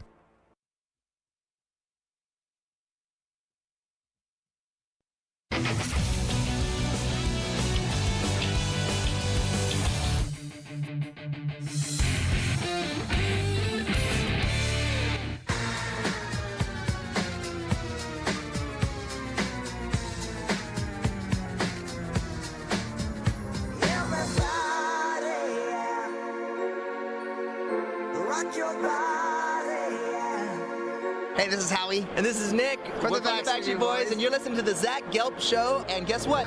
Zach is back. All right. He's live. He's nationwide. This is the Zach Gelb Show. Oh my God, we're back again. So I saw a graphic today from CBS Sports, and it's playoff wins among projected QB1s. Patrick Mahomes has 17. Aaron Rodgers has 11. Joe Flacco has 10. Russell Wilson has 9. Josh Allen has 7. Jalen Hurts has 6. Joe Burrow has 5. Matthew Stafford has 5. 4, Brock Purdy and Jared Goff. 3, Lamar Jackson. 2, Dak Prescott, Baker Mayfield, Jaden Daniels, and C.J. Stroud. Dak and Jaden Daniels have the same amount of playoff wins. Jaden Daniels only been in the league for 1 year. That's something. And C.J. Stroud's only been in the league for 2 years. Jordan Love and Trevor Lawrence 1. And then I'm going to really have to look at this screen because it's all faces. It's not names. With 0, that's Geno Smith, Sam Darnold, Kyler Murray, Justin Herbert, Tua Tagovailoa, Justin Fields, Bryce Young, Anthony Richardson. Interesting how they project him as a starting quarterback and not Daniel Jones. Caleb Williams, Bo Nix, Drake May, Big Penix Energy, J.J. McCarthy. Who is? Oh, that's got to be Tyler Shuck.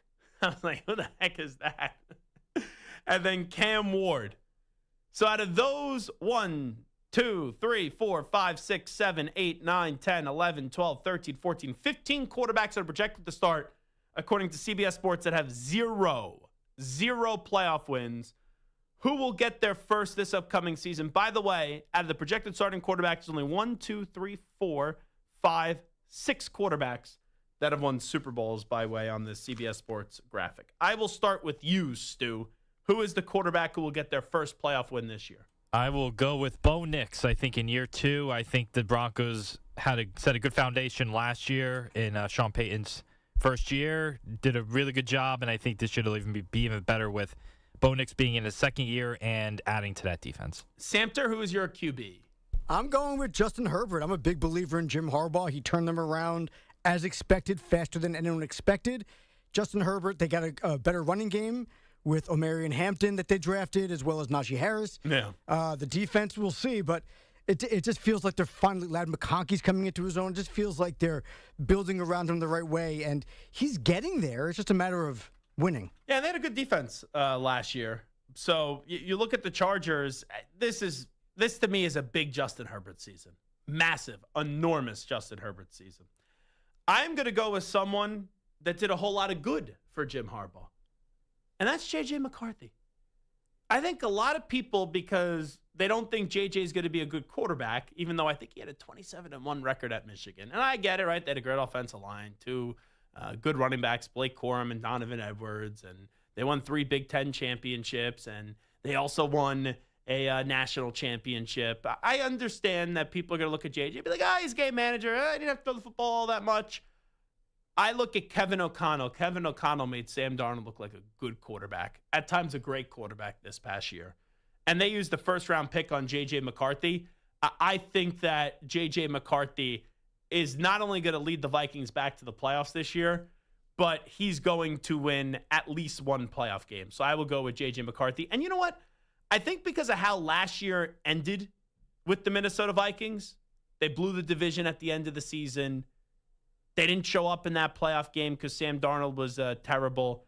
I think a lot of people forget that last year the Minnesota Vikings had 14 wins. So even if they fall off a little bit this year, they should still be double digits. And I know the NFC is deep. I kind of believe that McCarthy just has that clutch gene that Sam Darnold doesn't have. And when they put more food on his plate, he's going to do a good job. There's going to be some rookie bumps along the way, but we've seen a lot of rookies come into this league and have success. I know he's not a traditional rookie because he had last year, even though he wasn't healthy. But I'm not saying he's Patrick Mahomes. But Patrick Mahomes' first year as starting quarterback, 50 passing touchdowns, AFC Championship game appearance. Lamar Jackson, first true year as a quarterback. I believe he won an MVP, from start to finish. We just saw what Jaden Daniels did last year. We saw what C.J. Stroud did 2 years ago. So it's not inconceivable that your first true year as a starting quarterback, whether you're a rookie or not, that you come on in and you play well. And also, Addison, he'll get suspended. I was reading today, it's probably a 3-game suspension. That's what they're projecting. You still got Justin Jefferson. You got T.J. Hawkinson. You got Aaron Jones. You got a lot of pieces there. It's almost playing the quarterback position with bumpers up. If you were bowling, that's what it is. You got the bumpers up. You're inside for half the games of your season. You got a heck of a coach. and you got a ton of weapons. I think J.J. McCarthy is going to do something Sam Darnold didn't do last year. Sam Darnold may have better stats, but J.J. McCarthy, I think, wins a playoff game this upcoming season. All righty. Let's wrap it up on our Ask the Pros question of the day. And this comes from Curtis in Cleveland. There seems to be more and more drama between Tyreek, Tua, and Mike McDaniel every day. What are your expectations for the Dolphins this year? Well, let's hear some of that drama. This is Tyreek Hill, right? Trying to be a leader this year.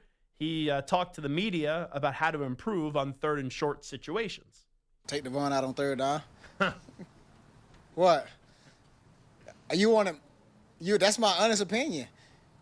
If it's third and short, he's not a power back. I be telling him that in the locker room, but he a power back. I love the run though, but if I'm being honest, like that's why you got Jalen Wright. That's why you got Ollie Gordon for those kind of situations. And this is how Mike McDaniel responded to Tyreek Hill's criticism and suggestion. I thought it was genius reporting by Tyreek, seeing how we had a short yardage period that very day that you guys were in attendance for, and his suggestion was, I guess, congruent with Coach Stutesville. That's exactly how we repped the backs in that short yardage period that very day. But we thought it was funny that he reported the news that wasn't news on that practice day in that short yardage period that you guys were all there too for. So he's like, yeah, we're already doing what he's asking us to do. Oh, that seems like that's going to be a lovey-dovey relationship this year. I don't know if I'll ever be more right on a prediction than the one that I predicted, I don't know, a month ago, that eventually Tyreek Hill is going to blow up on that sideline, and there are going to be major problems in Miami because the toothpaste is already out of the tube with the way that he acted at the end of the season. So it just doesn't stop there. Here is how Mike McDaniel started his press conference today. You should stand corrected. Good morning. False. Great morning. Let's go. Oh, boy. Why great? What makes this one great? Because we're another day closer to death. I can't stand Tyreek Hill. I think he's a jackass. Like, I see Samter and Stu laughing with Mike McDaniel. Are we going to be laughing when this guy is winning 7-8 games this year and they miss the playoffs again? Like, to me, this dude, he is Napoleon Dynamite as an NFL head coach. Everyone else is getting this inside joke with Mike McDaniel. I'm not. I hear him speak. I have the ick. I'm like, this dude, even though he's won some games in the NFL, I can't take this guy seriously. So Tyreek Hill's going to have a blow up this year. And also Mike McDaniel, you'll be fired by the end of the season because you're not making the playoffs. So that's my answer on the expectations for the Dolphins. If I had one coach that I could just hang out with, Mike McDaniel's the guy. Oh, that's why you're a Jet fan. You don't like winning football games. All righty. Big thanks to Frank Reich. Big thanks to Samter. Big thanks to Sue. Big thanks to Ack. And most importantly, big thanks to each and every one of you. We'll be back tomorrow, 3 p.m. Eastern, noon Pacific time. We'll talk then. Have a great evening. We out. Bye-bye. Peace.